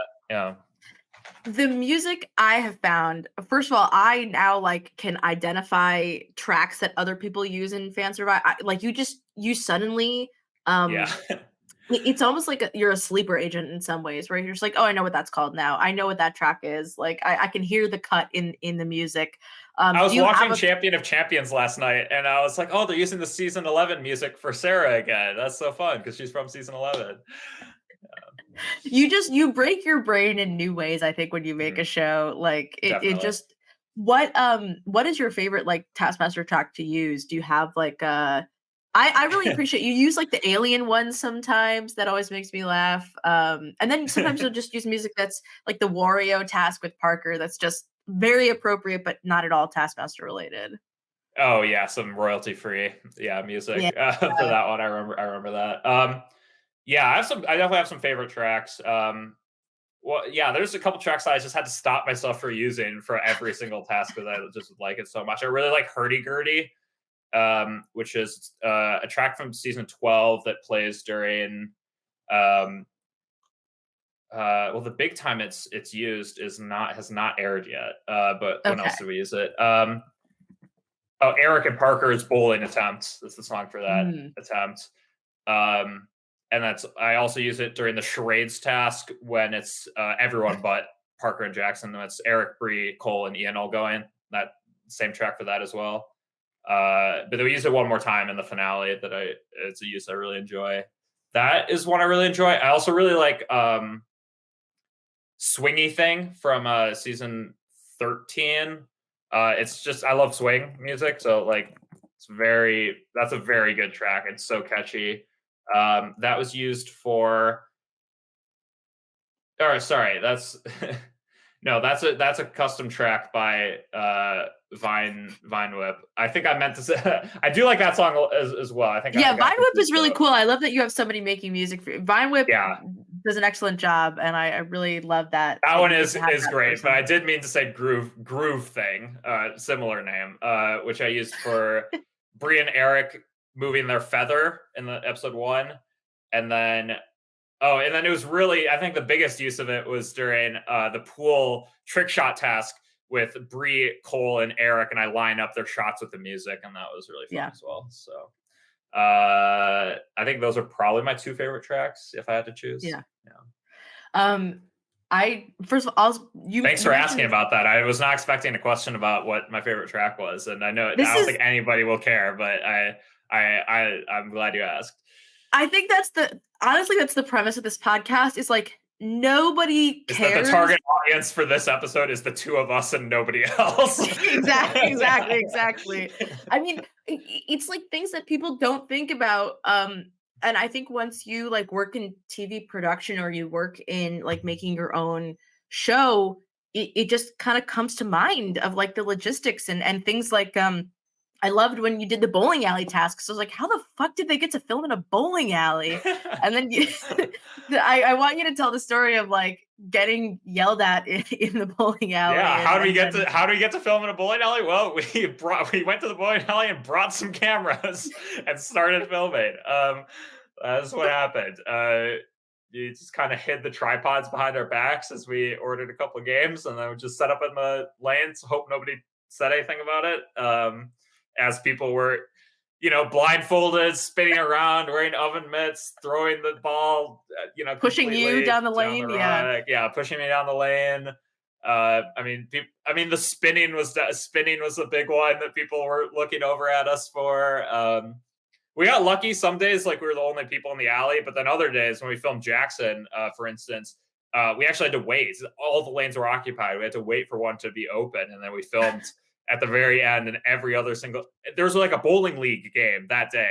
There was like a league doing like a league match, and we were just and Jackson was just spinning me around blindfolded with oven mitts on, and we're like squatting down near the line and rolling the ball, and just ridiculous. And yeah, so when we were filming Jackson's attempt, so nobody really said anything to us during anyone else's attempt, and then we would film the pool task that's in the same room. They're across from each other, so we filmed the bowling task first, and then we would go over and do the pool task.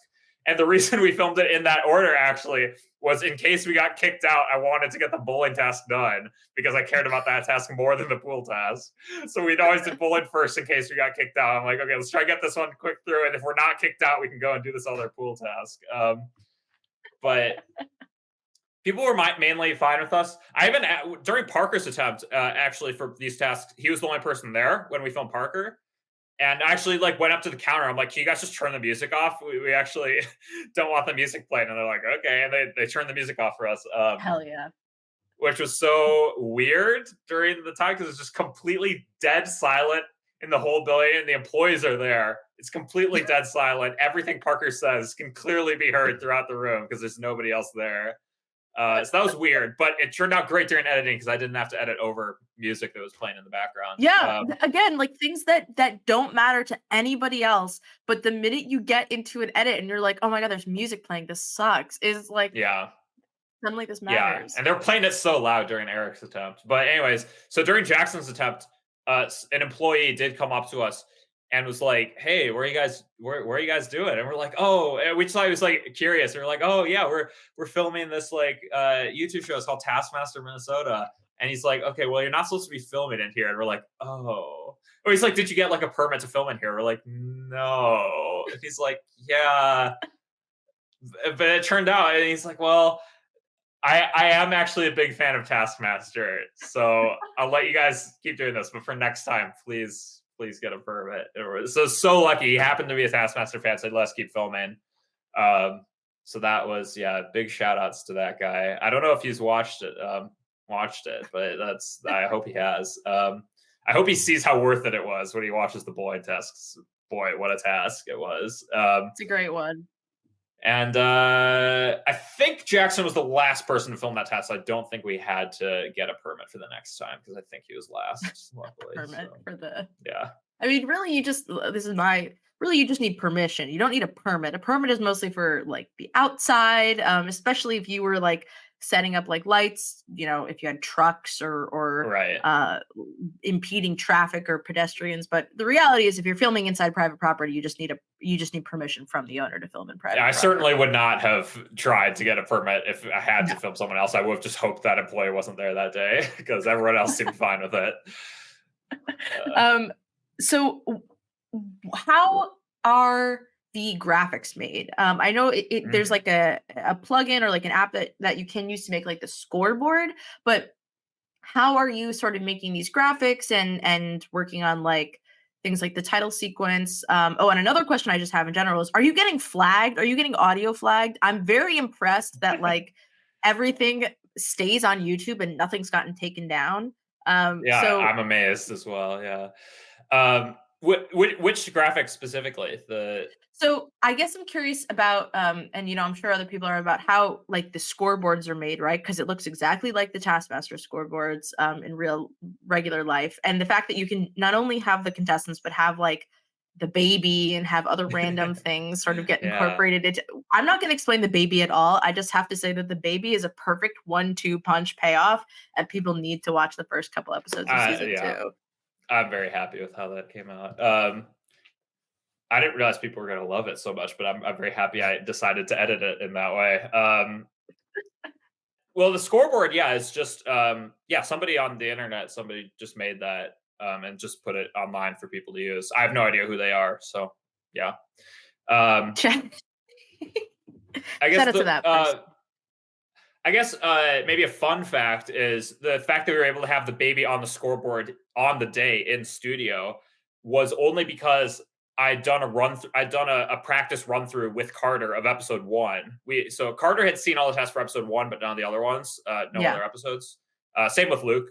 Luke and I did a run through of episode one, and then they were blind for the rest of it, but just to like know how it goes. And he had made Yeah. a joke about giving the baby a point, and I was like, oh, that's brilliant. Like I'll download a picture of the baby and have it ready to go, so you can do that joke in studio, and I'll put it on screen. So yeah, I was very happy we'd done a run through of that because then that ended up being the greatest joke of the entire season, uh, due to the fact that we had rehearsed it. So that was lucky. It makes you wonder, like, what other bits could we have had if we had rehearsed everything beforehand? That would have been interesting. If there was no spontaneity, how could we make this better? Yeah, I mean, just with Carter, but yeah, Just the Carter. I mean, I don't know. Maybe it would have been better. Yeah, I don't know. But it's nice to see Carter's genuine reactions in studio, and Luke's genuine reactions in studio as well. Particularly Yeah. Luke. Luke had some great reactions in season one. He's a big laugher, so I cut to him a lot in season one. I didn't cut to Carter. Was more a silent appreciator. He has a big grin on his face a lot, so I didn't Yeah. cut to Carter quite as much in season two. I But I like the reveal when you cut to Carter, like, after a task and he's, like, crying, laughing. Like, it's almost, like, yeah, better to just not know yeah, how he's feeling because he's also a little more, mysterious, I think. Like, he's so, you don't know how he's gonna interpret something. I feel like with Carter, sometimes he can yeah, really love it, and sometimes he can be like, "What the fuck are you doing?" yeah. So it's a surprise every time you cut to him. W Yeah, and then s for the title sequence graphic you also asked about, that was made by my friend Emily, who does some graphic design on the side. So, So, and then she when also it designed comes my tattoo as well. So I'll just show that really let's quickly see. for the fans at home. There it is. Wow. So You're more committed than I am. It's hilarious. I just thought this would be very funny. It is funny. I mean, Yeah, there's nothing. I yeah, know people who have survivor tattoos. It's cool. yeah. It's you're committed to the thing. That was such a When it great bit. I was very happy with that. It was big pressure for Emily to design something that was gonna be the Yes. logo, and then also I was like, "By the way, I'm gonna tattoo this on my body." And she's like, "What? I have to like make this good now." So, When it comes to making the thumbnails, are you picking out the thumbnail frames? What are you looking for when you're making a thumbnail? mm, interesting question. The thumbnails. Yeah, I crowdsourced a few of them. I did post in my group chat just like a couple options. I was like, "What thumbnail do you guys think looks better?" Yeah, I try to pick just a moment from a task that I want people to remember. I'm trying to balance who's in the Yeah. thumbnails, get equal number of everybody, and then the tricky thing is that the action has to be on the right side of the frame because the title's on the left side of the frame. Uh, so it's hard. There's a lot of things I would have liked to use as thumbnails, but the person was on the left side of the frame, and I couldn't like crop it enough to make it work. So Yeah. I just had to use something else. So that's sort of tricky. So yeah, a lot of thought went into the thumbnails and especially the episode titles. A lot of thought went into those as well. I We I think argue a lot about the episode titles, actually. Yeah, that's a great. We'll get into the episode title discussion in a second. I will just say, if anybody is watching this who actually likes Taskmaster Minnesota, I would say if you mirror the image and the left goes to the right, I wouldn't mind if it was backwards. I'm sure some people would be like up your people love to be so persnickety about something. I'm sorry, this is mirror reverse, but I wouldn't mind. I think if it's worth People the amount have of time, it's complained worth. about the episode title every single episode, which Oh my I god, am get over unhappy it. about. except What except for one, except for Hog Job Emporium, people are in unanimous agreement that that was the title. Oh my gosh. What do you I guess what is the process for picking a title? What's are you Ugh, thinking about when it comes yeah. to decisions It's hard, yeah. in It's title hard, and picking? I looked towards Alex Horde and what Alex and the Andes have said about episode title selection.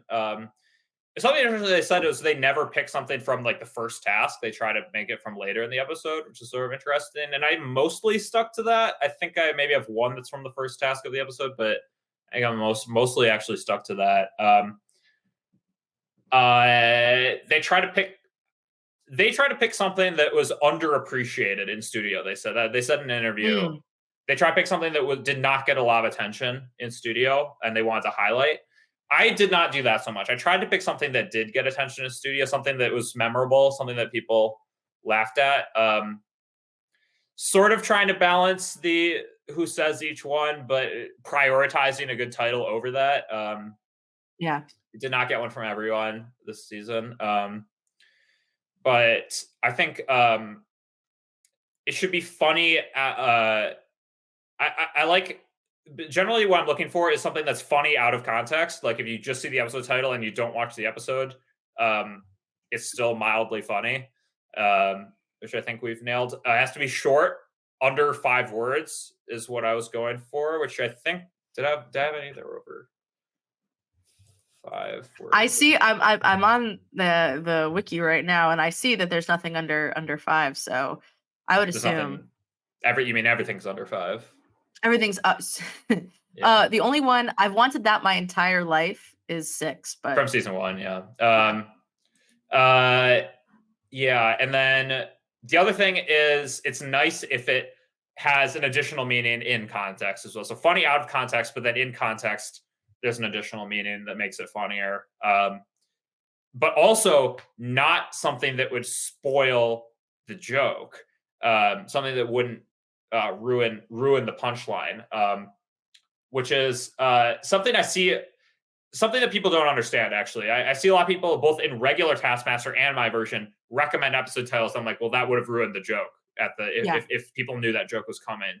I think the prime example that I always think of for that was people say that for season 14, episode 3, with the sabotage task, Daphne in the Middle, I believe is the title Yeah. they went with. Good title.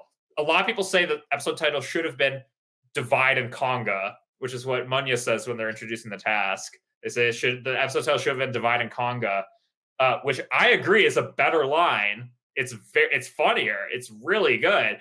But if that had been the episode title, people would have seen the punchline coming, and it would have ruined the joke. So that's actually Yeah. it's a big consideration. Even though it's a funnier line, you can't use that as the episode title. It would have ruined the Well, joke at the time. and Daphne in the Middle is like this moment where you can totally miss it if you're not paying attention to what Fern says because she doesn't like She doesn't. she Yeah, doesn't say she doesn't eat it up. Yeah. no, she's just calling John that and being like, yeah, this Yeah. guy's a fucking idiot. Anyways, moving on. Like, and I think Yeah. it's interesting. I never heard Alex describe it like that, but I think it's really true. You don't want to you almost what I have found with Taskmaster is like I once watched the song task. I watched it like 5 times, the season 5 song task. And there's all these little things that are My favorite buried. task of all time, by the way. My favorite task of all time. I think Yeah. my favorite task of all time is the tie yourself up and then boiler suit task. I lost my absolute mind the first time I saw it. But that I task saw is somebody so dunking on that task yesterday. I was like, what an idiot.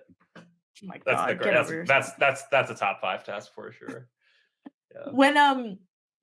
When you have a task, any task, there's so many moments that are under the radar funny where like there's a moment in the task where in the season 5 task where like hello lady, they're just talking to one person, so they just say like hello lady, they don't even say like ladies and Oh gentlemen.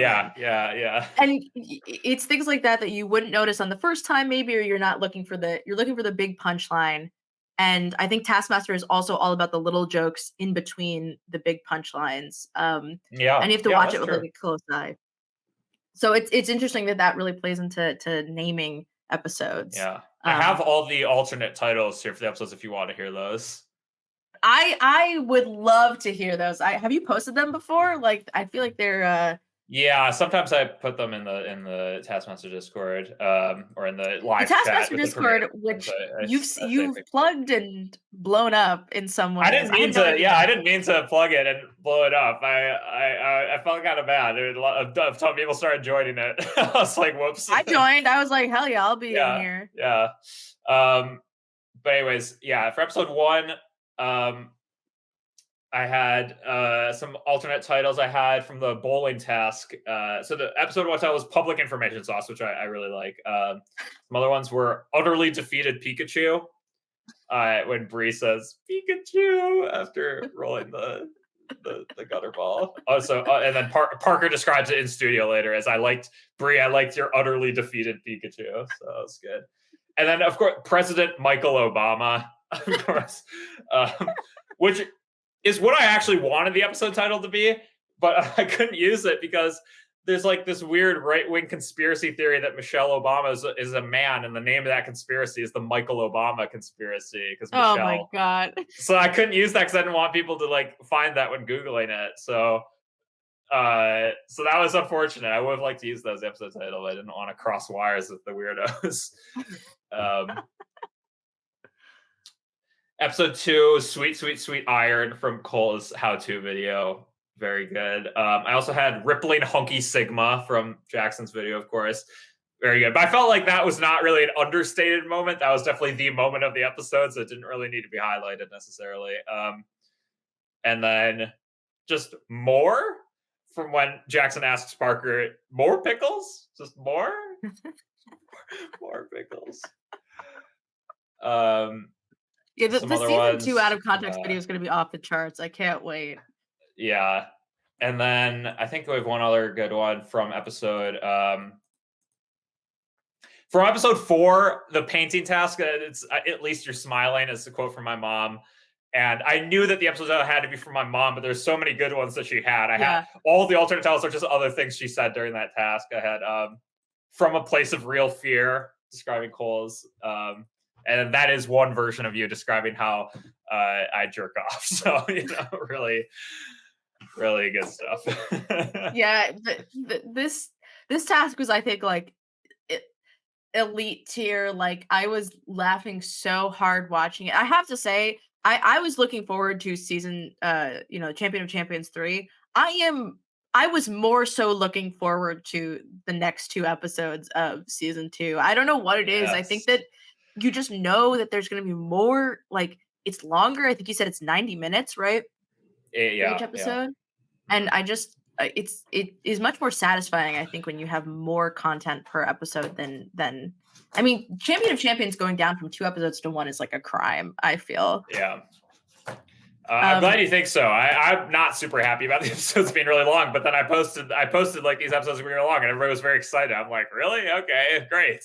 I never know how people are going to react to anything. That's one thing I've learned this season for sure. I want to ask about the art of ordering tasks per episode and putting them in which episode, but also kind of in tandem with the structure of live shows. Like, Okay. I think creating the live show is actually the most difficult part of Taskmaster because you have Like ordering the you're tasks. well, like putting on the whole shebang of like Oh, getting okay. people to watch the show, getting everybody riffing, but also like kind of moving through the filming. So let's definitely start with like ordering the tasks and putting them in an episode structure. Okay. What are you looking for when you're putting episodes together? I'm trying to balance between objective and subjective tasks. Good mix. Hmm. So we have at least one of each, at least one subjective task per episode. There's more objective tasks than subjective tasks, so at least one subjective task per episode. Sometimes there's 2. I usually like to begin and end with an objective task, or at least end with one.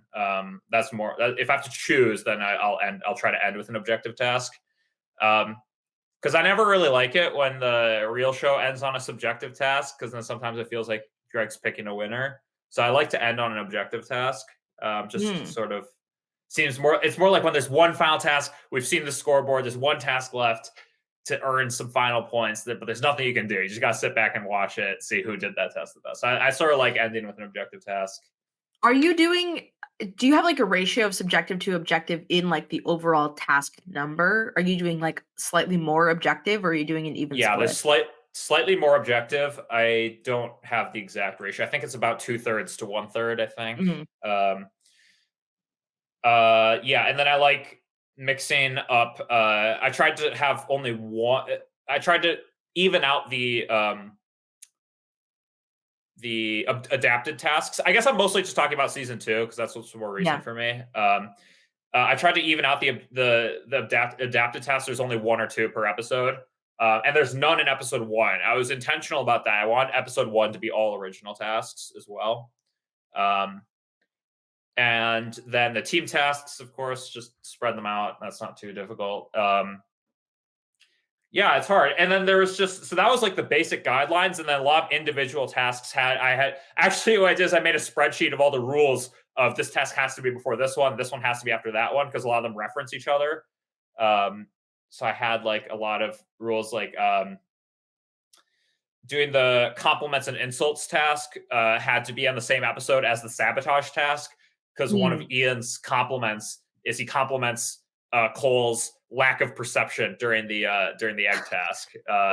So those had to be in the same episode, and then in the same episode had to be the stealth task, because that's the same episode I give Jackson the wrong task and he reads the compliments and insults task instead. That's the one he opens up and reads. So that's sort of a joke as well. So that had to go in the same episode too.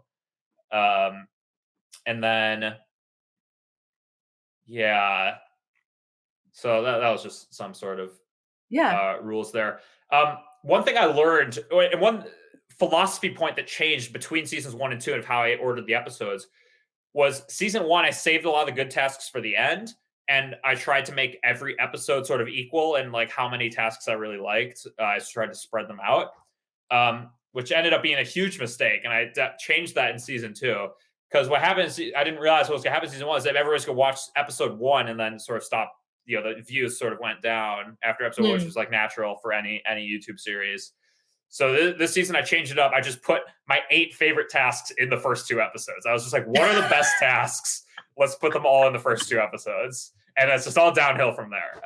So episode 1 is, in my opinion, the 4 best tasks of the season: steal candy from a baby, the feather obstacle course, make the best pizza, and the bowling task. And I'm very happy that I did that because, yes, indeed. In fact, episode 1 has about 3 times as many views as every other episode. So very happy That's with so that. I think this is why I love Taskmaster is you say those tasks to me and I'm like, yeah, those are all really funny, and I kept watching after that. But things like the portrait task or Yeah. It's the pretty easy since all the tasks are pretty good. So yeah. yeah, it's like great, but I'm like, oh wow, there's so many others that I like really love. And I thought it was great. I also really like your decision talking about the live show again to do like 1 or 2 live tasks, but not do a whole. I think the live tasks are also not unnecessary. I think with an audience, they're really fun and interactive, but Mhm. sometimes coming up with a live task, I feel like gives you a moment where you're like, okay, that just happened, and it is what it is. Yeah. Where I They're think having okay. it smaller, Yeah. yeah, makes it better. There's just some live tasks that I wanted to do, and that was the rationale. I would like to see them try to do the convince the taskmaster to give you 6 points task. I would just like to see them do that. Fuck the entertainment value. I want to see it. So, yeah. And then we had one every other episode because the studio sessions were filmed 2 at a time. So every audience Mhm. got to see 1 live task. So Yeah. every audience got to see 1 live task and 1 team task. So I felt it worked out pretty well. Yeah, no, I cannot. I think for season 1, it had a better job of predicting how the audience was going to like certain things or certain tasks or certain episodes or certain contestants. Season 2, the audience has totally defied my expectations. Somebody just said, somebody like a lot of people are saying episodes 5 and 6 were their favorite 2 episodes so far, and I'm like, those are definitely my 2 least favorite episodes of the season. I cannot anticipate what people are gonna like and what people aren't gonna like. This season in particular, I've just been so wrong. Um, Favorite tasks and favorite contestants too, I've gotten all of them pretty much entirely wrong of what I think my favorites are, and what the audience's favorites are. It's That's baffling. I've been truly baffled at the audience response to the season. Season one, I pretty much had a handle on it, but yeah, yeah. I don't know. So I saw you talked about how making a live show, you have everything in a Google slide, and that's how you're sort of Boy, showing. you're just reading all of my comments I make everywhere. That's something I Uh, said in a YouTube in buried in a YouTube comment somewhere, right? yeah, I kind of love YouTube. So like again, I'm logged into my Survivor New York account, and I love reading YouTube comments. It's my favorite thing because it just Mm, is like a really authentic response from an audience member. yeah. And what I appreciate about you is that you're responding to a lot of them, and when people I have don't questions, understand you'll why let other them. creators don't do that. There's not that many to respond to. It's pretty easy to keep track of them. I don't understand why other creators don't like respond to comments. It's very fun. I don't know. Yeah, and I think Maybe that it's good. like Maybe I'm privileged because I have like lots of positive comments. There's almost no negative comments. So maybe that's why. Maybe other people don't want to read the negative comments, but we just don't have any. So that's Yeah, nice. I like reading the answers because I think it's also again I have these questions about what's going on, and then I can get the answers Yeah. from YouTube comments. So walk me through the process of like prepping a live episode. What are you doing ahead of time? Um, like how are I know you got like audience members, but maybe for season one you've never done this before. Mhm. How are you thinking about making a live audience and making a live show happen? Yes. Okay. Yeah. It was definitely a different process for season one, season two for sure. Season one was pretty. I mean, it was just very fun and sort of Mm. casual because I didn't realize people would be watching this. So I just invited my friends and family, but I happened to have a lot of friends, so we filled up that room pretty Second quickly. humble I'm like, brag. yeah, I'm just so popular. It's truly such a curse sometimes. But I mean, but honestly, I mean, the season one episode is just my friends. So, and there's like 30 people there. So, um, pretty good. And it was scheduling it was stressful. There was only Mm. 2 days that everybody was available. So we had to film in those 2 days. Um, yeah, getting people to show up on time was difficult. We had to, Yes. delay the start. And I guess the most stressful thing about season one is I just had no idea how long it was going to take. I had no estimation. People were like, "How long is it going to run?" And I'm like, I can't tell you. I have Yeah, no idea. absolutely no idea how long this is going to run. It was about like 2 hours per episode, so it turned out to run pretty long. But I definitely misjudged how I thought it was gonna be shorter. Yeah, it took a long time.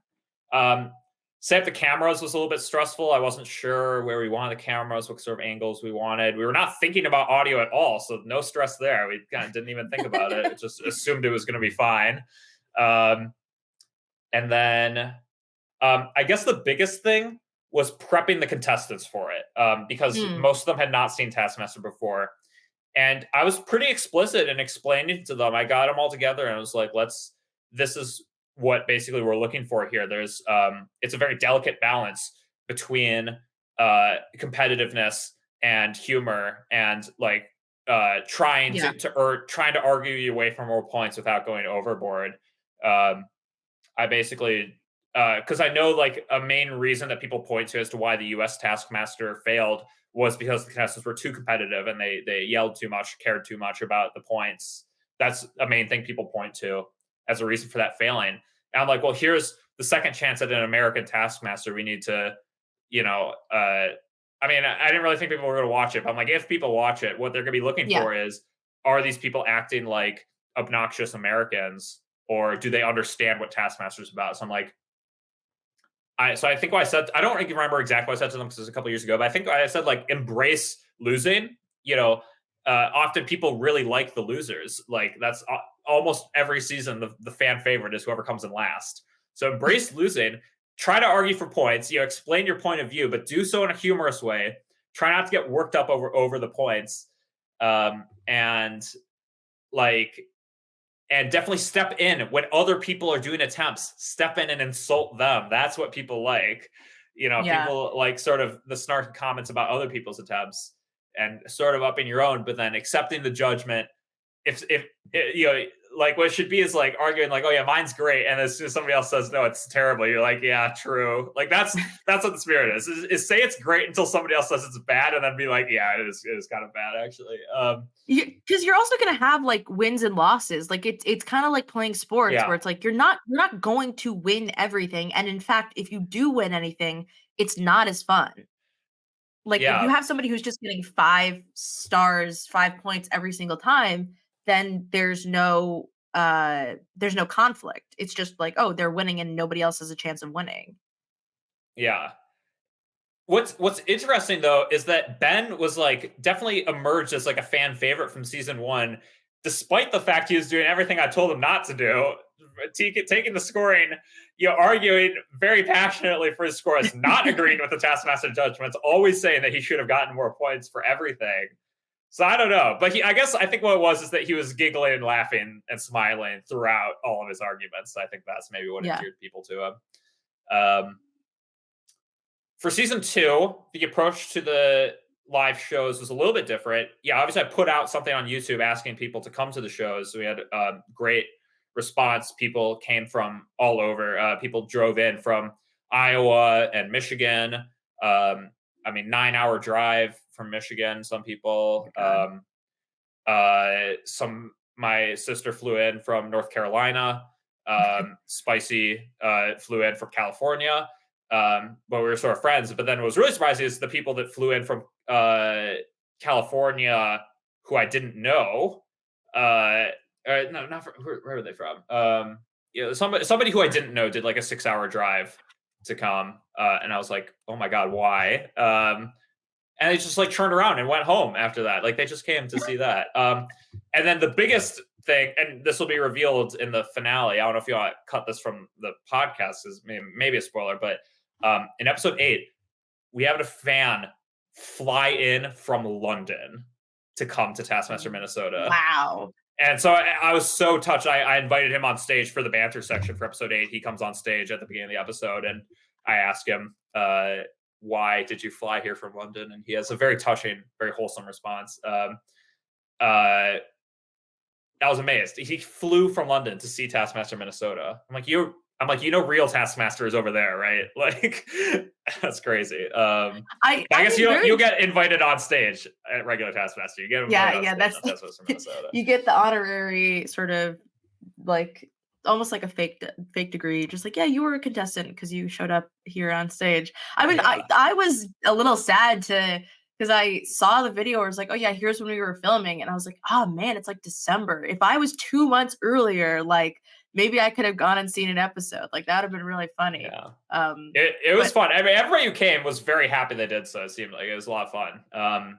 And do you guys do like yeah, like parties afterward? Or you like because I really love also the cast photos that you have. The sort of group photos I think are really emblematic of everybody having a good time. Are you guys like going out afterwards? Are you sort of celebrating like people are excited to celebrate the hard work you've done?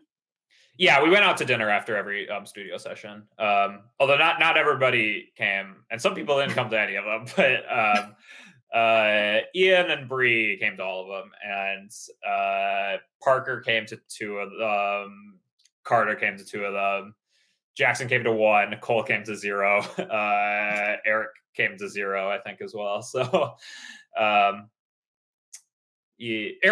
yeah, Eric didn't come to any. Yeah, unfortunately. But yeah, we did have some group dinners, which is nice. And obviously, we're all friends, so we still see each other Yeah.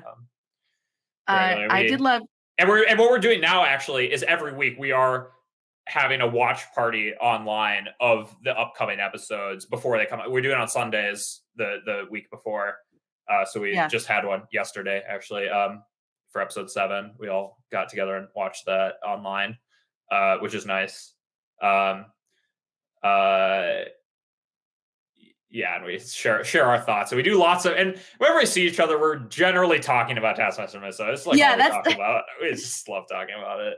That's the thing about all of these shows is that I have friends who will talk about Survivor games that have happened pre-pandemic. They will still talk Yeah. about the intricacies of those games, and you're like, "Wow, we can't let anything go." But I'm still thinking about the taskmaster that I did, and being like, "Actually, I was kind of robbed on this task, and I like don't want to talk about it, but I do want to tell you that I deserve more points." And you just it doesn't leave the brain whatsoever. Yeah, Always it'll be thinking with about us it. forever, I think.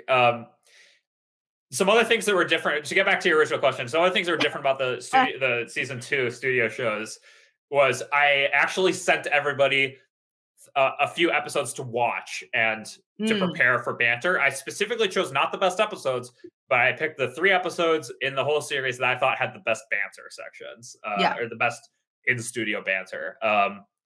And they were season 7, episode 1, The Mean Bean, right. um, season 9, episode 6, Another Spoon, where Carrie subs in for Katie, and Ed Gamble says, You're not even supposed to be on this show. I set that one specifically because I knew Cole wasn't going to be at some show, so I Yeah, want to show them Canadian how that would Cole, work. And then season 13, episode 2, The Noise That Blue Makes, where because Arnold is trying that to is argue. Arnold, where Arnold is super snarky about everything. I just want to Or say no, to it's any Shu Hu, I think. Shu Hu, yeah. Whichever episode Arnold was snarkiest in, that was the one, yeah. I'm like, just I be have like to. Arnold. Yeah, exactly. The thing about Taskmaster 13 that people are undervaluing is Arnold Hanlon is fucking crazy. And everything, like, you have Sophie and Bridget being insane, you have Judy Love being insane. Arnold Hanlon is also insane. He's just Yeah, like a little bit under the season radar. 13 is the season I have the most trouble picking a favorite contestant from. I think every Yeah. other season I know who my favorite is. Season 13, it's like a yeah, complete tie between everyone.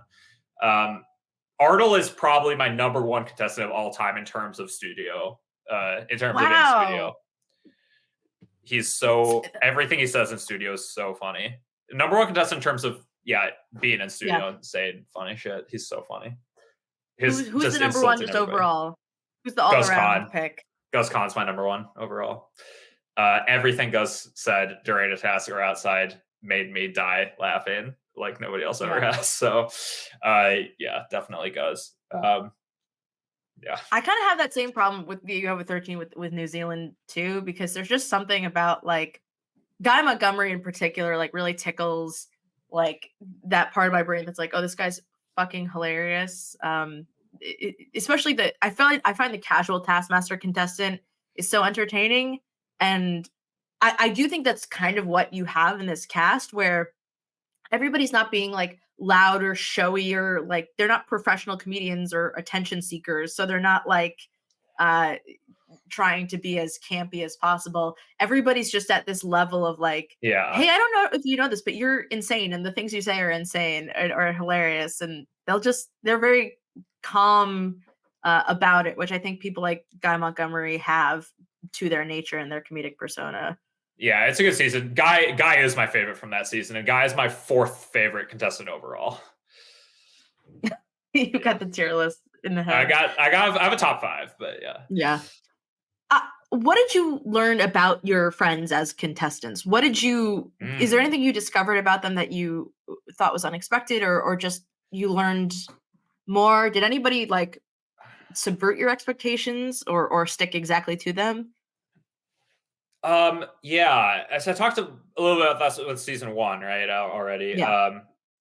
I'll say Henry did much worse than I thought he would going to because he had watched the second most Taskmaster out of that entire cast, and he played the game like he had never heard of Taskmaster before. So that was surprising. Henry did Yeah. much worse than I thought he was going to do. I thought he was a contender until we started filming. Uh, I mean, I knew Parker was going to do well. Max behaved exactly how I thought he would. Owen behaved exactly as I thought he would. I think Carter. Yeah, Henry was really the only person who surprised me in season 1. I think everyone else. I know my friends pretty well, and I think they did exactly as I thought. I think if I'd done a score prediction, I don't think I did a score prediction before filming, but I think if I had, I definitely would have put Ben in last and Parker in first. Or are we not spoiling that? I'm not sure what we're doing here, but We'll live. I'll, you'll allow it. Season We're 2, almost 2 hours in. If somebody's listening, they've watched this whole season, I feel like. yeah, that's my thoughts as well. Why would I ever watch this? I haven't seen that. Season 2, the most surprising person by far was definitely Eric, for sure. And it's hard because his most unhinged moments have not appeared yet. Is 7 and 8, I think, is where he really show. Although, wait, we've seen the pizza, which is in episode 1. So okay, We've seen the pizza yeah, and we've he's seen the fish head. right. Oh yes, yes. Um, so yeah, Eric is an interesting contestant in that I didn't know him that well. Mhm. We had actually met um, uh, after season 1. I met Eric in a class. We were taking a comedy class together, and we were put in a group project where we had to make a video, which is, in fact, what you said the vibe of season 1 was. As it's funny, I was going to butt in and say that's how I met Eric. Was we did a group project where we had to make a funny video together. And I mentioned that I had some video making experience. I mentioned Taskmaster Minnesota season 1, and he like watched it, and he was like, he like went home and watched it, and he came back the next day in class. He's like, that was so funny. Oh my gosh! And so we sort of became friends through that. So we didn't really know each other, and then we became friends because he watched Minnesota season 1. Yeah. We ended up hanging out a little bit outside of class, but I really didn't know him that well. We hadn't hung out that much. But when I announced I was doing season 2, he was the first person to respond. Actually, he was the first person to respond out of anybody. He said, "Please let me be on season 2, please, please, please." He's And such an enigma. When he started speaking Russian this last episode, I was like, "Who the fuck is this guy?" It was great. Just yeah, I was like, okay, yeah. So, um, right. So we did that, and then he uh was I was like, so basically when I cast Eric, I was like, I don't know about it. I don't really know him. I don't know if he's gonna be that funny. Like, I don't know if he's a funny person at all. I was under the impression that he wasn't really that funny of a person. I mean, he's like moderately funny, but like not someone I would have thought to cast. But I was like, yo, we've got 6 contestants. I trust 5 of them are going to be great. So I guess yeah. we'll take a risk on Eric. We have 6 contestants. We can always just cut him with other people. It'll be fine. And then we did the fall filming, and it was the most. Like after the filming, I like turned to Luke. I was like, that was the most unhinged filming session we've ever had. He's the most unhinged contestant we've ever had, including Parker, both seasons. Um, his most in the finale episode, he does something in particularly that I mentioned. This is the one of the first. This is the second task that we filmed, and he does something so crazy that I wasn't expecting. And the first task we filmed was the fish head. That was the first Oh thing my he did on god. Taskmaster. And I just thought he was gonna be this sort of shy, he was sort of shy. I knew him as like sort of He's a shy very guy. polite young man. Yeah. Very polite young man. And the first thing he filmed was the fish head thing, which was so funny. And then we filmed the pizza task where he's the only person in the whole cast to make me eat something fucking disgusting. And he was just so delightfully unhinged. So he was my favorite contestant to film this season, Yeah. unexpectedly, even though I didn't really know him. And I hate to say it, we haven't hung out much since the season ended, but he was so fun to film. He was my favorite contestant to film this season, in ahead of all my friends that I've known for much longer. The person I really enjoyed filming was Eric. He was the true surprise of the season, Mhm. by a long shot. It really, really surprised me of who he was in Taskmaster. So funny. Um, Other people that surprised me for this season, I think similar to season 1, Parker Jackson was a little bit.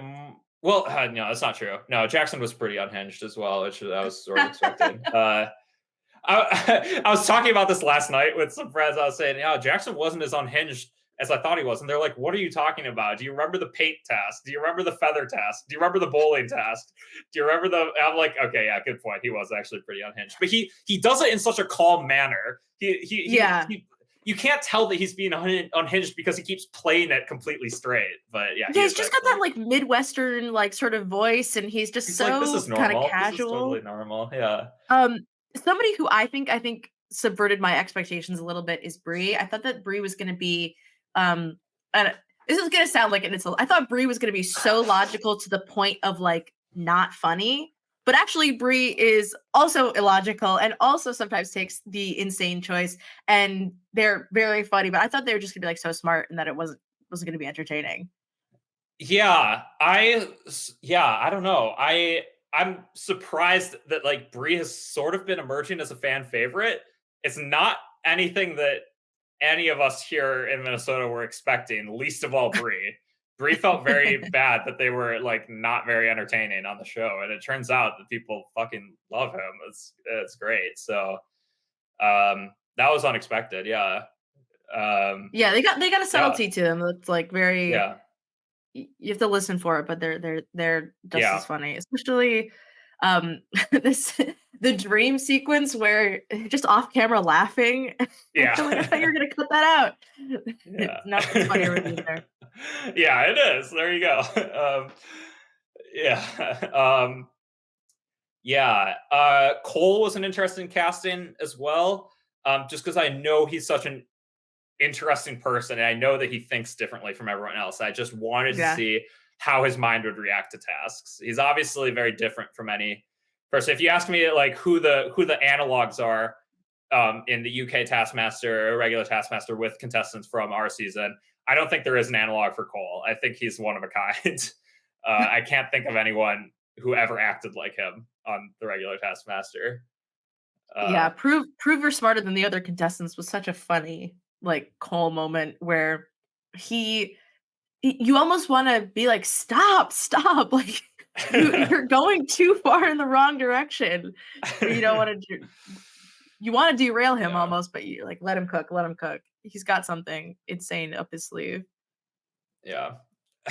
I I Ian wanted to surprised me with how bad he was at a lot of tests. I thought he'd be better at stuff.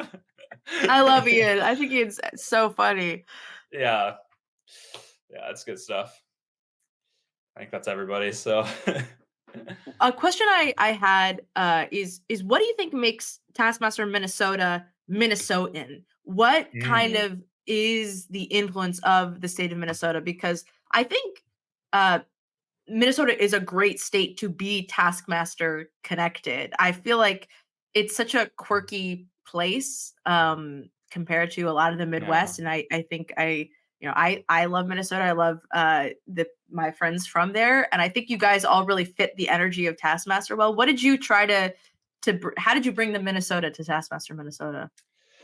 Oh, what a great question. I don't know. Yeah, our personality seems to work pretty well with it. I don't know. Our personality is made up of a lot of things. Minnesota, of which is one aspect. I think being young really helps.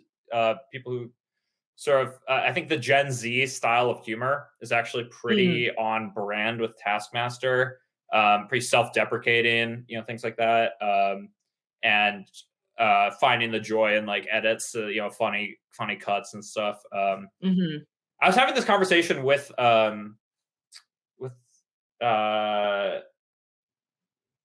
somebody online recently about how it seems like our sense of humor is more inspired by the internet than by TV, which the regular Taskmaster mm. seems more the audience, the humor plays more for TV, and ours plays more for the internet. There's a very like clear distinction there, which I think I agree with. I think Minnesotans tend to have that sort of Midwestern a bit of passive aggression, which works well for the studio sessions. That's like a very Midwestern thing.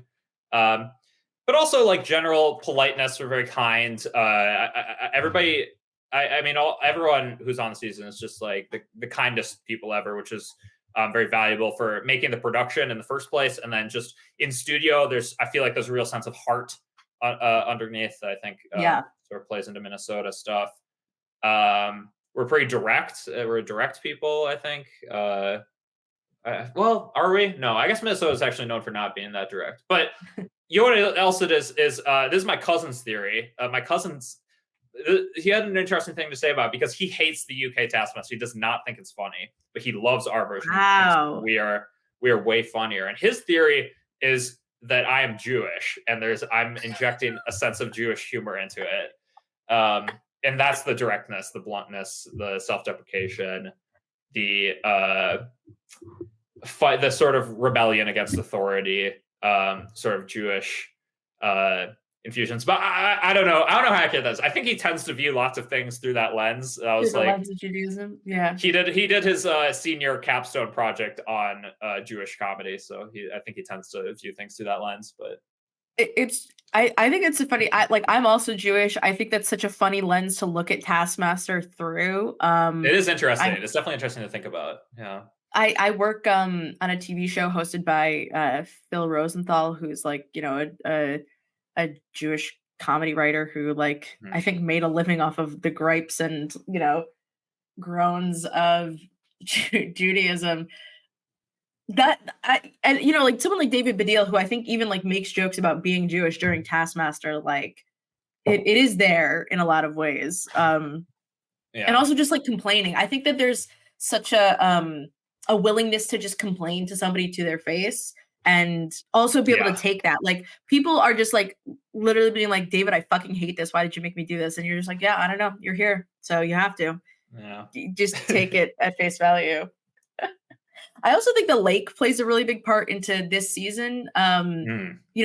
There's the lake in New Zealand, which I think creates a lot of great moments, and I think that obviously Minnesota is such a lake, not a lake-based economy, but a Yes. lake-based society, and Lake-based culture for sure. yeah, Yeah. and the sauna lake saying was a great like, Yeah, oh that yeah, was fun. Yeah. Had to um, honor that side of my heritage too, because I'm also part mm, Finnish. So yeah. hmm. um, okay, how much time do you spend on the product as a whole? So I want to talk about like how much time you spend like filming and editing, but then Oh, also um, what's the edit schedule like between filming the live studio? Because break it down for anyone who's listening. Like you have to edit the tasks ahead of time, then you have to mhm, air those tasks for the audience, and then you have to take those tasks and cut them into the filming of the audience, and then you have to put right. the whole thing out. So I'm curious about how long it takes you to edit the tasks, and then how long it takes you to edit the studio, and then are you what's your airing to finishing schedule? Like you finish an episode, where does it when does it get published on YouTube? But let's start with how long it takes to edit the tasks. Um, Editing the tasks takes a long fucking time. It's really brutal. It is the part I dislike the most for sure. Uh, for oh man, for a single task, it will take me anywhere between, well, a single task attempt. Let's break it down as far as we can go. So a single task attempt, so either one, two, or three contestants doing a Mhm. task, that could take me anywhere between, I would say, of just editing, of minutes editing, it's probably anywhere from like 2 hours to like 8 hours Yeah. for a single attempt. So for a task, it can be uh, 2 to 3 days of editing. Um, in terms of the entire show, season one was edited from.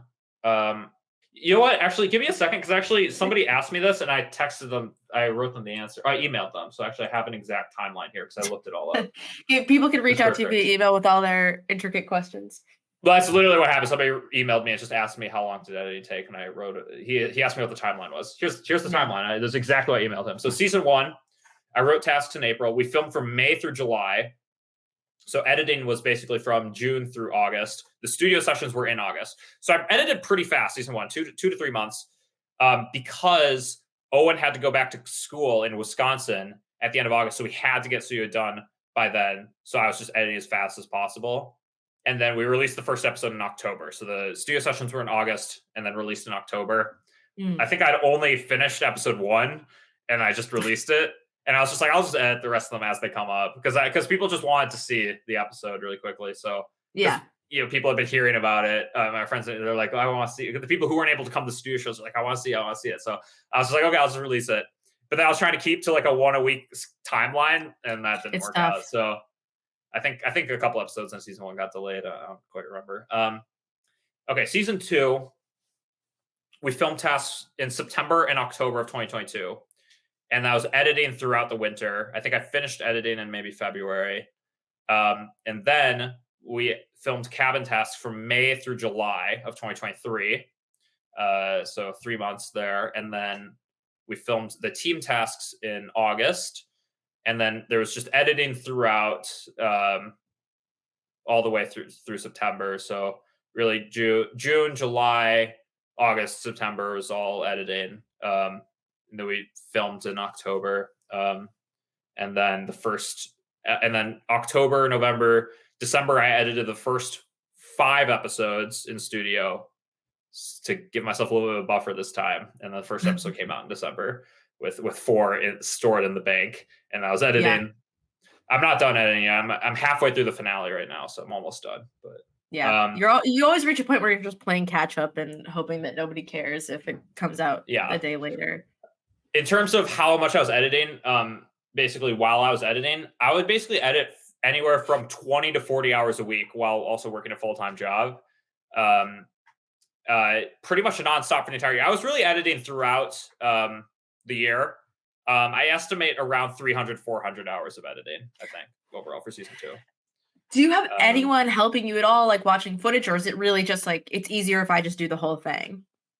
I did all the editing by myself. I sent rough cuts to Luke Yeah. and my sister Vivian, and they would give feedback and I'd re-edit. But no, I did every single moment of editing. It was all me. I mean, insane, amazing. This is, and it's funny because I feel like then it all kind of, People offered to help, but I am kind of a perfectionist. yeah. I couldn't hand over the reins to anyone else even for a moment. I really cared so much about the product, and I wanted to see the whole thing through myself. So I want to ask about developing like your relationship to the contestants as they're filming, and then mhm, also taking the relationship. So like I'm really interested in what happens with Carter, where Carter goes from being a contestant on season 1 to being the taskmaster. mhm. He goes from like giving you a massage in this awful attic to like 100 become, degree attic. yeah, to becoming your boss, quote unquote. And I think you and Luke have a very nice rapport, but I think it gets really bolstered with Carter in season 2. So how do you develop that relationship? And I guess I'm kind of asking like the esoteric questions, right? The sort of like Yeah. what is it like to go from a contestant to a taskmaster and have him sort of change that role? Yeah, he wasn't supposed to actually. It was originally supposed to be Max was going to be the one elevated to Taskmaster status between the seasons. He unfortunately had to back out about a month before studio filming, Mhm. which sent me into a panic, a bit of a flurry. Uh, and Carter was already going to be involved. I had Carter booked to be the sit-in for Cole Yeah. for the entire back half of the season. It was just going to be Carter sitting in for Cole because I felt that's where Carter shined was in studio, like Yeah. defending tasks. But then, yeah, Max backed out, and I said, "Carter, can you be the taskmaster?" And he was like, "No." And I was like, "Please, I." Who else am I going to ask? And he's like, "I guess I don't know, so I guess I'll do it." 'Cause I don't know who else would have been able to do it. Because I don't know, Mm. it may be Luke again, but he is the cameraman, so he'd already seen everything. So that sort of would have ruined a little bit of the Mm. reveals and such. So Carter is very gracious enough to accept. He did not feel comfortable in the role at all. I don't think. I wouldn't even go so far as to say he enjoyed being the taskmaster. I think it was very hard for him. It's really not his personality type. He struggled to. We had to keep telling him after every episode. The contestants would come up to him like, "Carter, you can be meaner to me." Like Parker was like, "Carter, be meaner to me." And you can see there's a distinct shift when Carter starts being meaner to Parker after Parker told him to be meaner to him. It was right before episode 4 where Carter takes away the point from Parker for the painting task. It was because Parker had asked him to be meaner to him right before that task. And then after that episode, Parker was like, "Thank you for taking that point away from me." Like that was great. I, it's so fascinating to me because I think Carter, to me, of course, not knowing him very well, fits so perfectly into this role of like he almost oh my god, I don't want to sound like I'm bullying Carter because I'm not. But he feels like do you remember like in Kids Next Door, like the delightful children from down the lane, or like those like characters where it's like almost like Creepy, yeah. He is rich quite and creepy. I evil. agree. Yeah. Like I see, I read it as like rich and evil, like almost like a Richie Rich, or like just these characters where it's like it's a child in a suit, and you're like that child's evil, and I don't like that energy. Yeah. That's almost how I see his Taskmaster persona, where he's just It's sort of hard. It's snidely. hard for him because he's in real life. He's so sweet. He's such a Yeah, sweetheart. Yeah. it's Um. he wasn't as mean in season one in his tasks. I found Yeah. he was just pretty genuine and upfront. But that's Yeah. that's his Taskmaster energy, not his real life energy. It's just Taskmaster energy is like Yeah. almost like looking down on everyone snidely and commentating. Um, Yeah. Yeah. Oh man, I think he did a great job as Taskmaster. Yeah, yeah, I mean my he favorite. had a lot of really great lines. I think. Yeah. Yeah, I need like a compilation of him just. Someone was like, "Oh, there's a best of Carter doing tasks," and I was like, "No, no, no! I need his like Taskmaster lines. I need the Yeah. like him sniping at people." Although the Carter doing like the mleh like thrust is my favorite moment of season one. It makes me laugh every time I see it. I think Yeah. because he pants when he does like the pantomime with the rope, I just lose it every time. That and also That's of so course the funny. Monopoly task, which I don't want to spoil, and people should just watch Yeah, that's a great season one. one and see it. Oh, he Um, saved that task so hard. That task was like so mediocre until Carter went. That was great. Uh, um, I also wanted to talk a little bit about like the dynamic that comes from like Max when Max calls you just straight up cringe. It felt very reminiscent of when like Alex Horn's friends were like, "What the fuck are you doing?" How does it yeah. feel to have your friends sort of commenting on this persona that you're putting on in order to put the show on? It was, yeah, that was fun because Max was the most Taskmaster savvy, and I really enjoyed playing off him. That sort of banter between us is sort of similar to what I'm doing with Eric this season.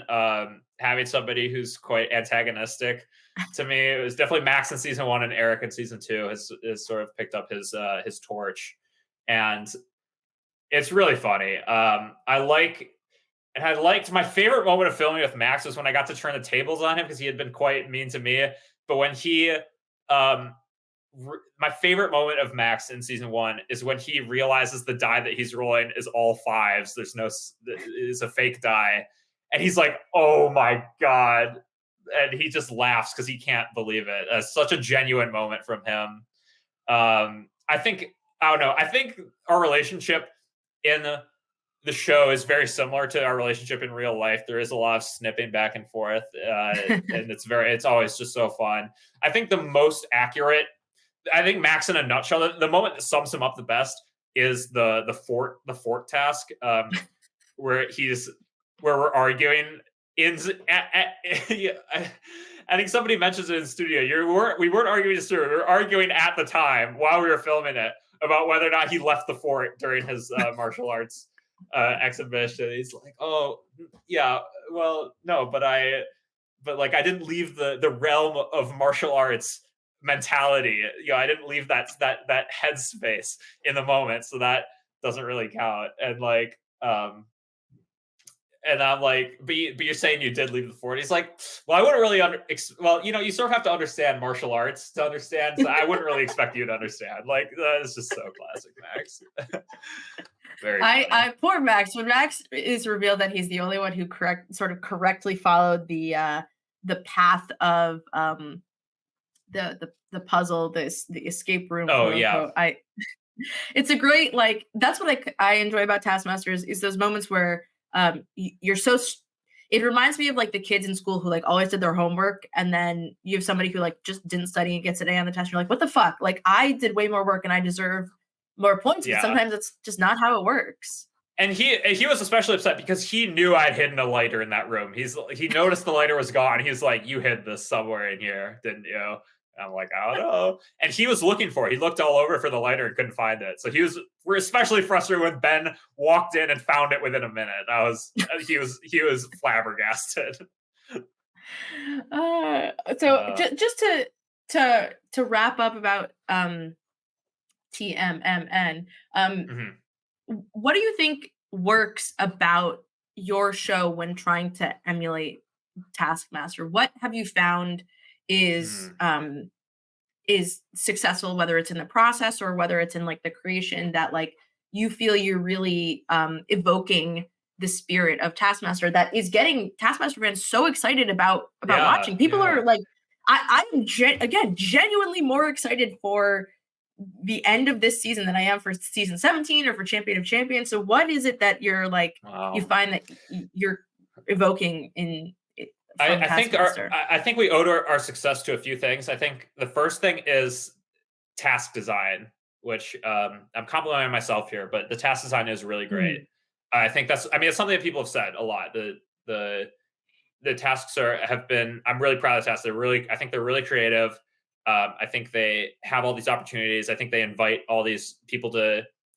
I think not only do they invite the contestants to like try wacky things, I think I also try to design them to make people at home think about how they would do them. yeah, Um, I think like a really good example is the bowling task. I think it's impossible to not. I think it's impossible to watch that task and not think about what modifiers you would choose if you were to do that task. It's yeah, impossible to watch that task and not think about how you would have done it differently. And that was something I had in mind when I designed it. I'm like, people are going to love watching this task. So task design is the first prong. Second, the cast and has just been so funny. I think it's hard without professional comedians, but I try to edit everything to look like they're being very funny. Cut out yeah, all the jokes that don't land and such. But I think it'd be impossible to do that without there being good material, without people having said the funny things that they do say. Um, I mean, yeah, of course, the first people I reached out to are Parker and Carter just because they're so funny. And I just have always wished, my whole life, I've wished that more people had gotten to see how funny my friends are, how funny they can be, and just the ridiculous things they say all the time. Um, I think if you just had a camera on Parker 24/7, it's just a joy to be around him always. And I just want to share that joy with more people. Um, but everyone is, I think, just everyone has their moments, which is really great. And then I think the other thing is editing. I think the edits have been good. I think I've been editing in a way that's very yeah. engaging, easy to keep watching. I think that's the thing that regular Taskmaster is very good at that as well. I think other fan Taskmasters struggle with the edit a lot. Whenever anybody comes to me and asks for advice on how to run their You're the fan beacon. You're the Taskmasters, I get a there's lot of always people this asking me. Yeah, there's always like one person in a community. It's my friend Austin from Survivor Maryland. Like when you put out like what is basically like the pinnacle of the fan version, everybody comes to you and is like, how yeah. do I? You feel like almost like the And what I you're always guiding say is my everybody. number one advice is edit it shorter. Make it Yeah, shorter. Make the edit shorter. That's the number one thing you can do. I don't know why. Yeah, I think that's what we have on other Taskmasters, fan Taskmaster versions. I don't know. I don't know what draws people to this particular version in comparison to the regular show. I mean, I would ask mm. you as a fan. I mean, I know what draws me to it. It's my friends. I would have to ask you why do you think this is so great? What? Yeah, is it the Yeah. task design, or the contestants, or I don't know. I think I think this setting is really fun, which sounds weird, but I think that there's something kind of like summer campy about it in a way, Yeah, where y- people will talk about doing like Taskmaster parties. I've done like the Taskmaster like Zoom. I bought like the yeah, charity I did thing, that one as well. Yeah, and that was really fun. And I think there's something exciting about uh, watching friends interact um hmm when they're funny. I don't know how to describe it. Like I've watched all these I've watched so much college Survivor, so much fan Survivor, and I just think that we love to look at people on television and be like, oh, these people are funny because they're on television. But I think that people are funny in general and inherently. And it's Mhm. just that some people end up with careers that put them on TV, or some people just get cast on reality TV. But lots of people are funny and entertaining. Um, Yeah. and I think people are so quick to dismiss fan versions. But I also think that the like you talked about with the tasks earlier, the limitations sometimes make like the funniest things, like how you couldn't get an entire fish for Eric, so you have to just use a fish head, and it is vile. And it's elements like that that when your restrictions come out, That's a it makes great it point. Yeah. so much funnier. Yeah. Um, and also like to take Taskmaster and make it creative. I make it more creative than it already is, but make it suit you and your tasks. I think is really entertaining. Uh, but I don't know. I was like, oh, maybe I'll like this, maybe I won't, and then I just was like immediately, oh yeah, I'm in, I'm Yeah. sold. I'm telling people about it. You know, like you guys got to watch this after you finish New Zealand. Yeah. Nobody, no, I I don't know why yeah. my friends are bitches and don't want to like watch illegal streams. Like I've been watching New Zealand for like I've watched that for like a full year now, and people are Yeah. just watching it because it's on YouTube. What are you guys talking about? Like r/panel show exists. What are you guys doing? Yeah, so true. There's one other actually. I thought of one other thing that we do that Yeah. regular Taskmaster does not. That I think is a shame, and they used to do it, but it's cutting back to the contestants in studio while Yes. the tasks are Oh my played. god. Yes. I read an interview by the Andes and Alex where they said they always hated doing that, and it was Dave, the channel Dave, that made them cut to the studio for reactions. And once they moved to channel 4, they were like, finally, we don't have to do that anymore. I'm like, you guys are fucking wrong on this one. It's so much better. And I'm I glad. love And I always see fans say the same thing. They're like, why don't they cut to studio anymore? I'm like, hey, you know what version you should watch that still does that? Ours. It's way better. It's so it's really good. true. There's something I think that is a part of Taskmaster is not just watching the tasks and seeing how they're executed, but seeing like somebody be completely baffled by another person's That's choices. the most important part of the show, and they've cut it out since season 10. It's the heart of the show, and they don't do it anymore. It's insane. I do not know what they were thinking. It's the dumbest thing they've ever done. Oh my God. That's what killed season Oh 10, no. not COVID. It was not coming back to studio. Uh, You know, I think also season 10, everybody said, what if we brought in the shittiest prize for 10 episodes? I think they should have, after season 10, I think they should have just cut the prize tasks because, like, even though they're funny, I think that, like, season 10 was like, oh, yeah, this is how bad it can be. So you should stop doing, like, you don't want to risk this being bad again. oh man. I think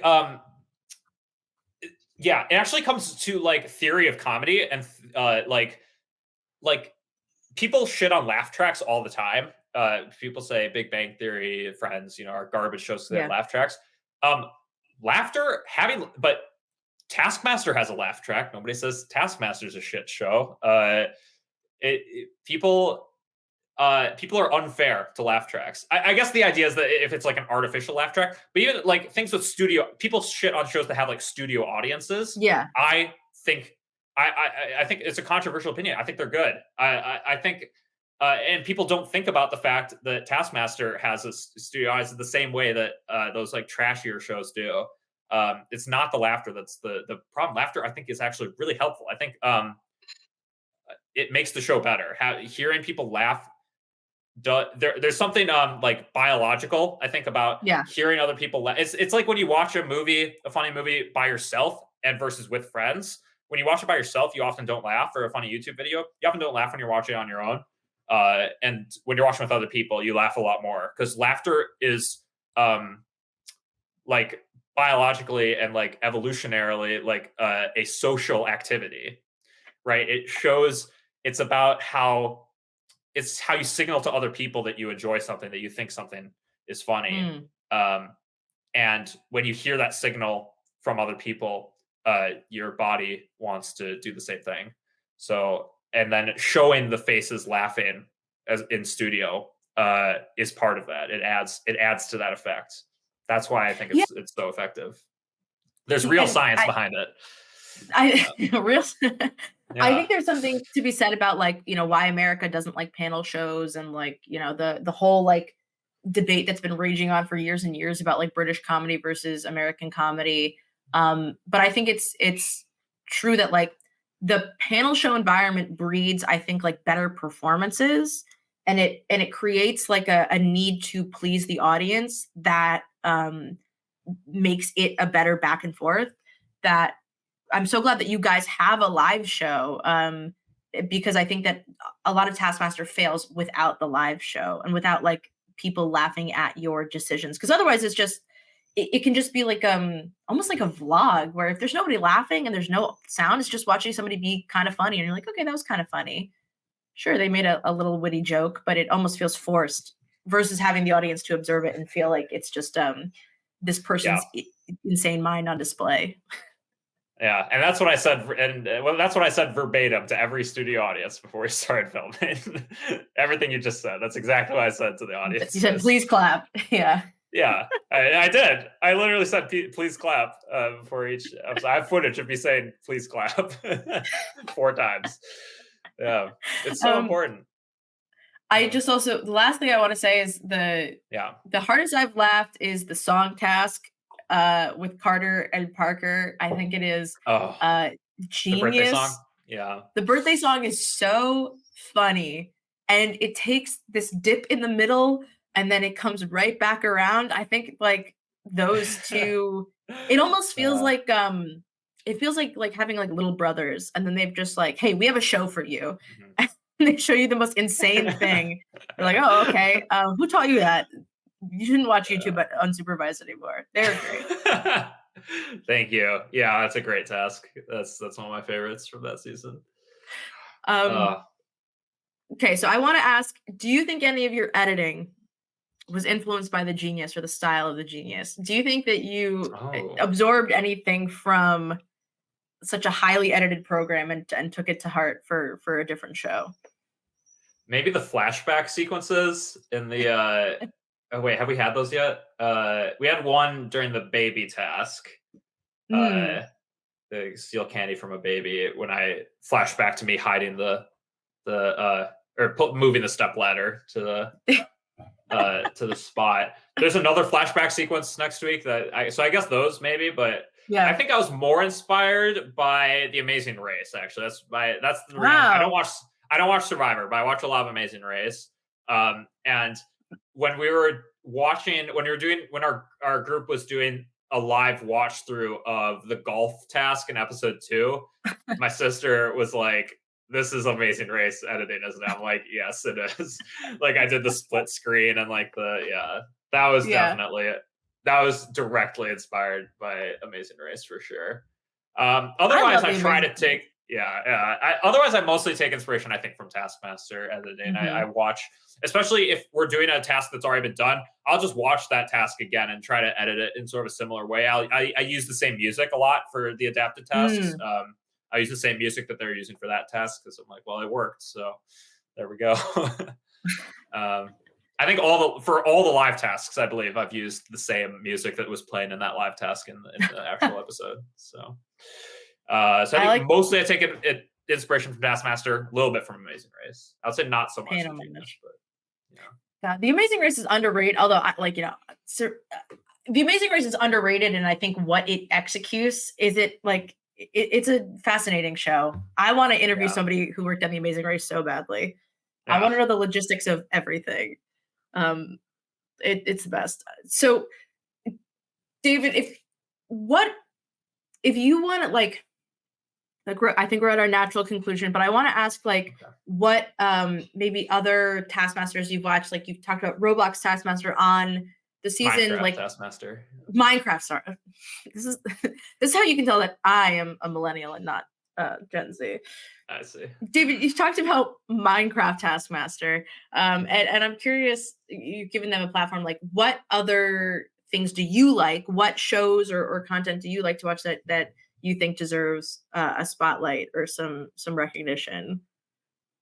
That's a great question. Actually, that reminds me of one other. Actually, you know what? there's a YouTube channel that I took a ton of inspiration for how I edited the show from, and I had never heard of the YouTube channel before until I was pretty well through editing tasks for season 2. So I didn't really start doing it till Yeah. I learned about it in the winter between the fall and spring filming sessions, and it inspired both the way I filmed the spring sessions and edited whatever I hadn't edited yet. It was a YouTube sketch comedy channel called Wizards with Guns. Have you heard of it? Hmm. They're a pretty small channel. They only have like maybe 200,000 subscribers or something, maybe 100,000. I'm not sure how many subscribers they have. 300,000, but yeah, Okay, pretty. pretty small YouTube channel. I just discovered them this winter, so pretty new to me. And they have become, and I've been a YouTuber. I've been watching YouTube, not YouTuber. I've been someone who's been addicted to YouTube for many, many years. I have a lot of YouTube channels I subscribe to. And this channel that I only discovered 6 months ago has become my favorite channel on YouTube. They are by far the most talented comedians, like comedic minds I've ever seen on the channel.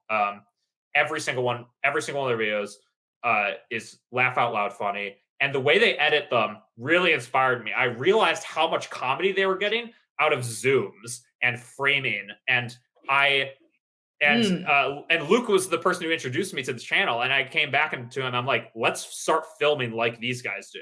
And we talked about how we can film the way that they film their videos, and they get so much comedy out of zooms. Like that's a huge thing, and like pans and people popping in and out, and like there's so much visual humor.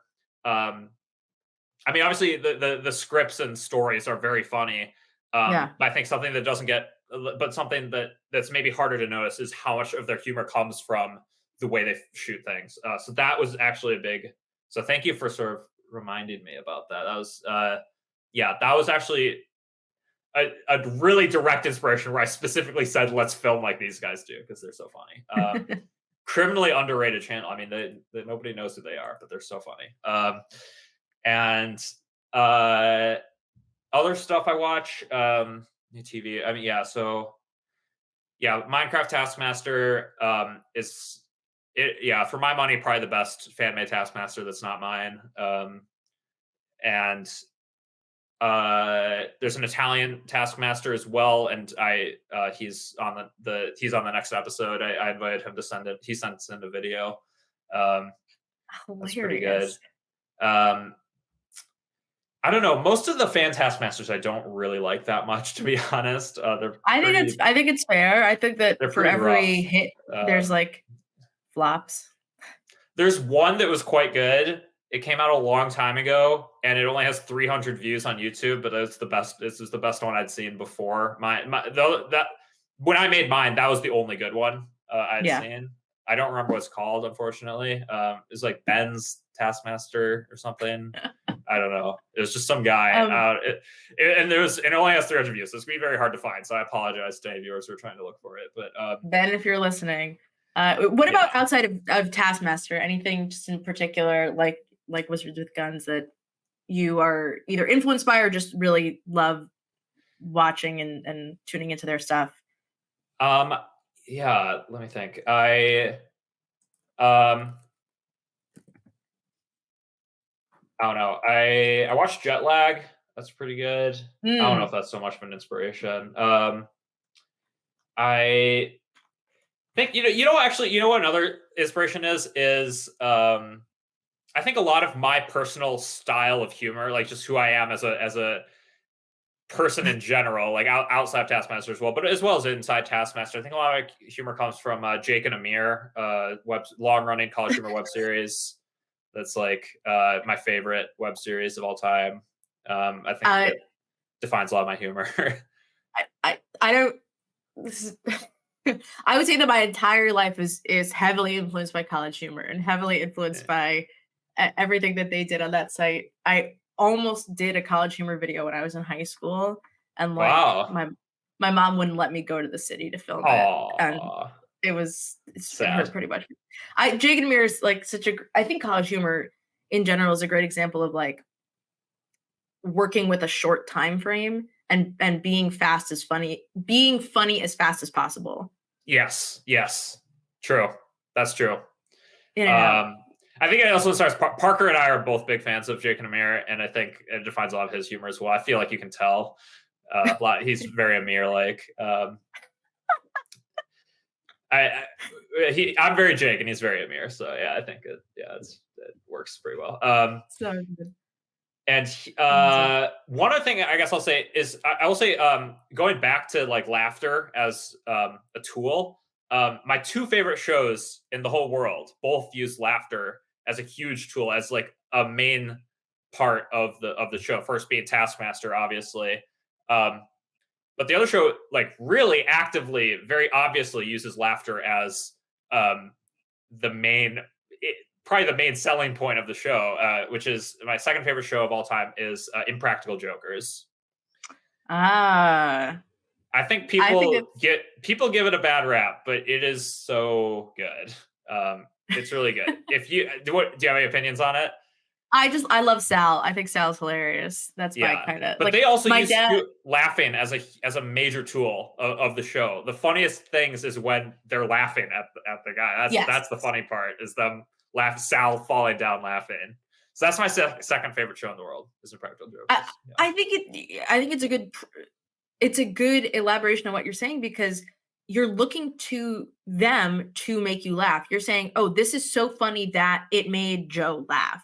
And I think it's the Yeah. same thing where you're like, "This task is so funny that like Fern Brady is in tears, or like that Frankie Boyle is laughing at this and sort of breaking his Yeah. facade."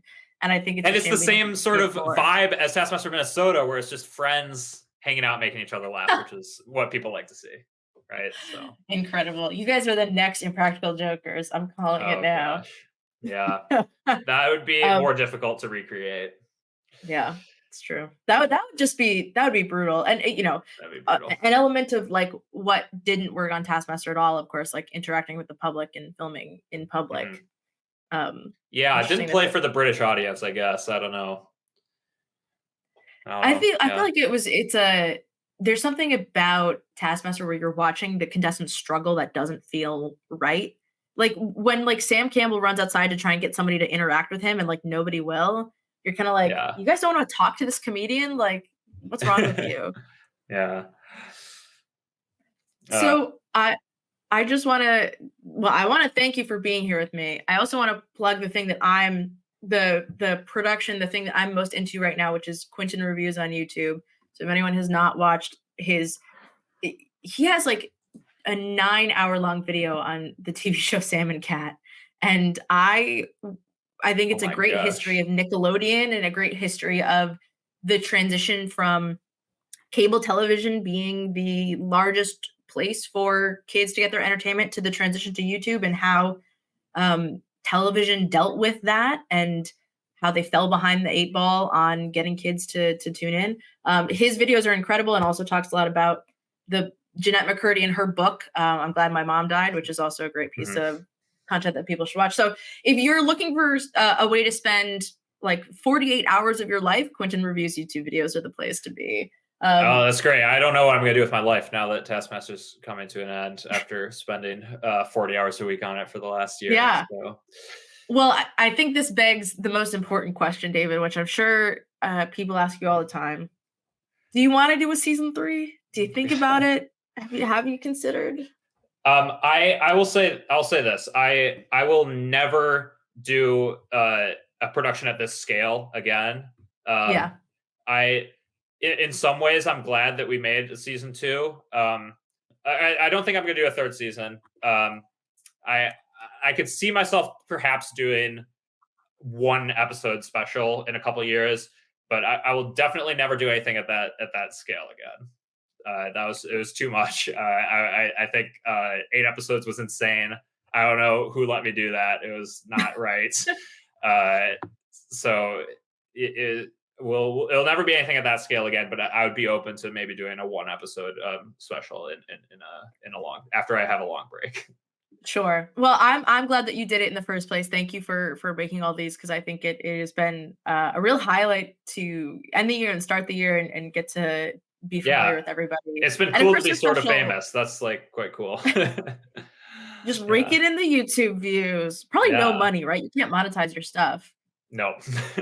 But I've been recognized once, so that was cool. Oh, Yeah. that is cool. That's exciting. Yeah. And Alex has acknowledged that you exist. So I feel like that Yeah. that That's makes up exciting for as well. everything. Yeah. Yeah. Fantastic. Yeah. Thank you so much for having me on. It was a real pleasure to come and talk about Taskmaster.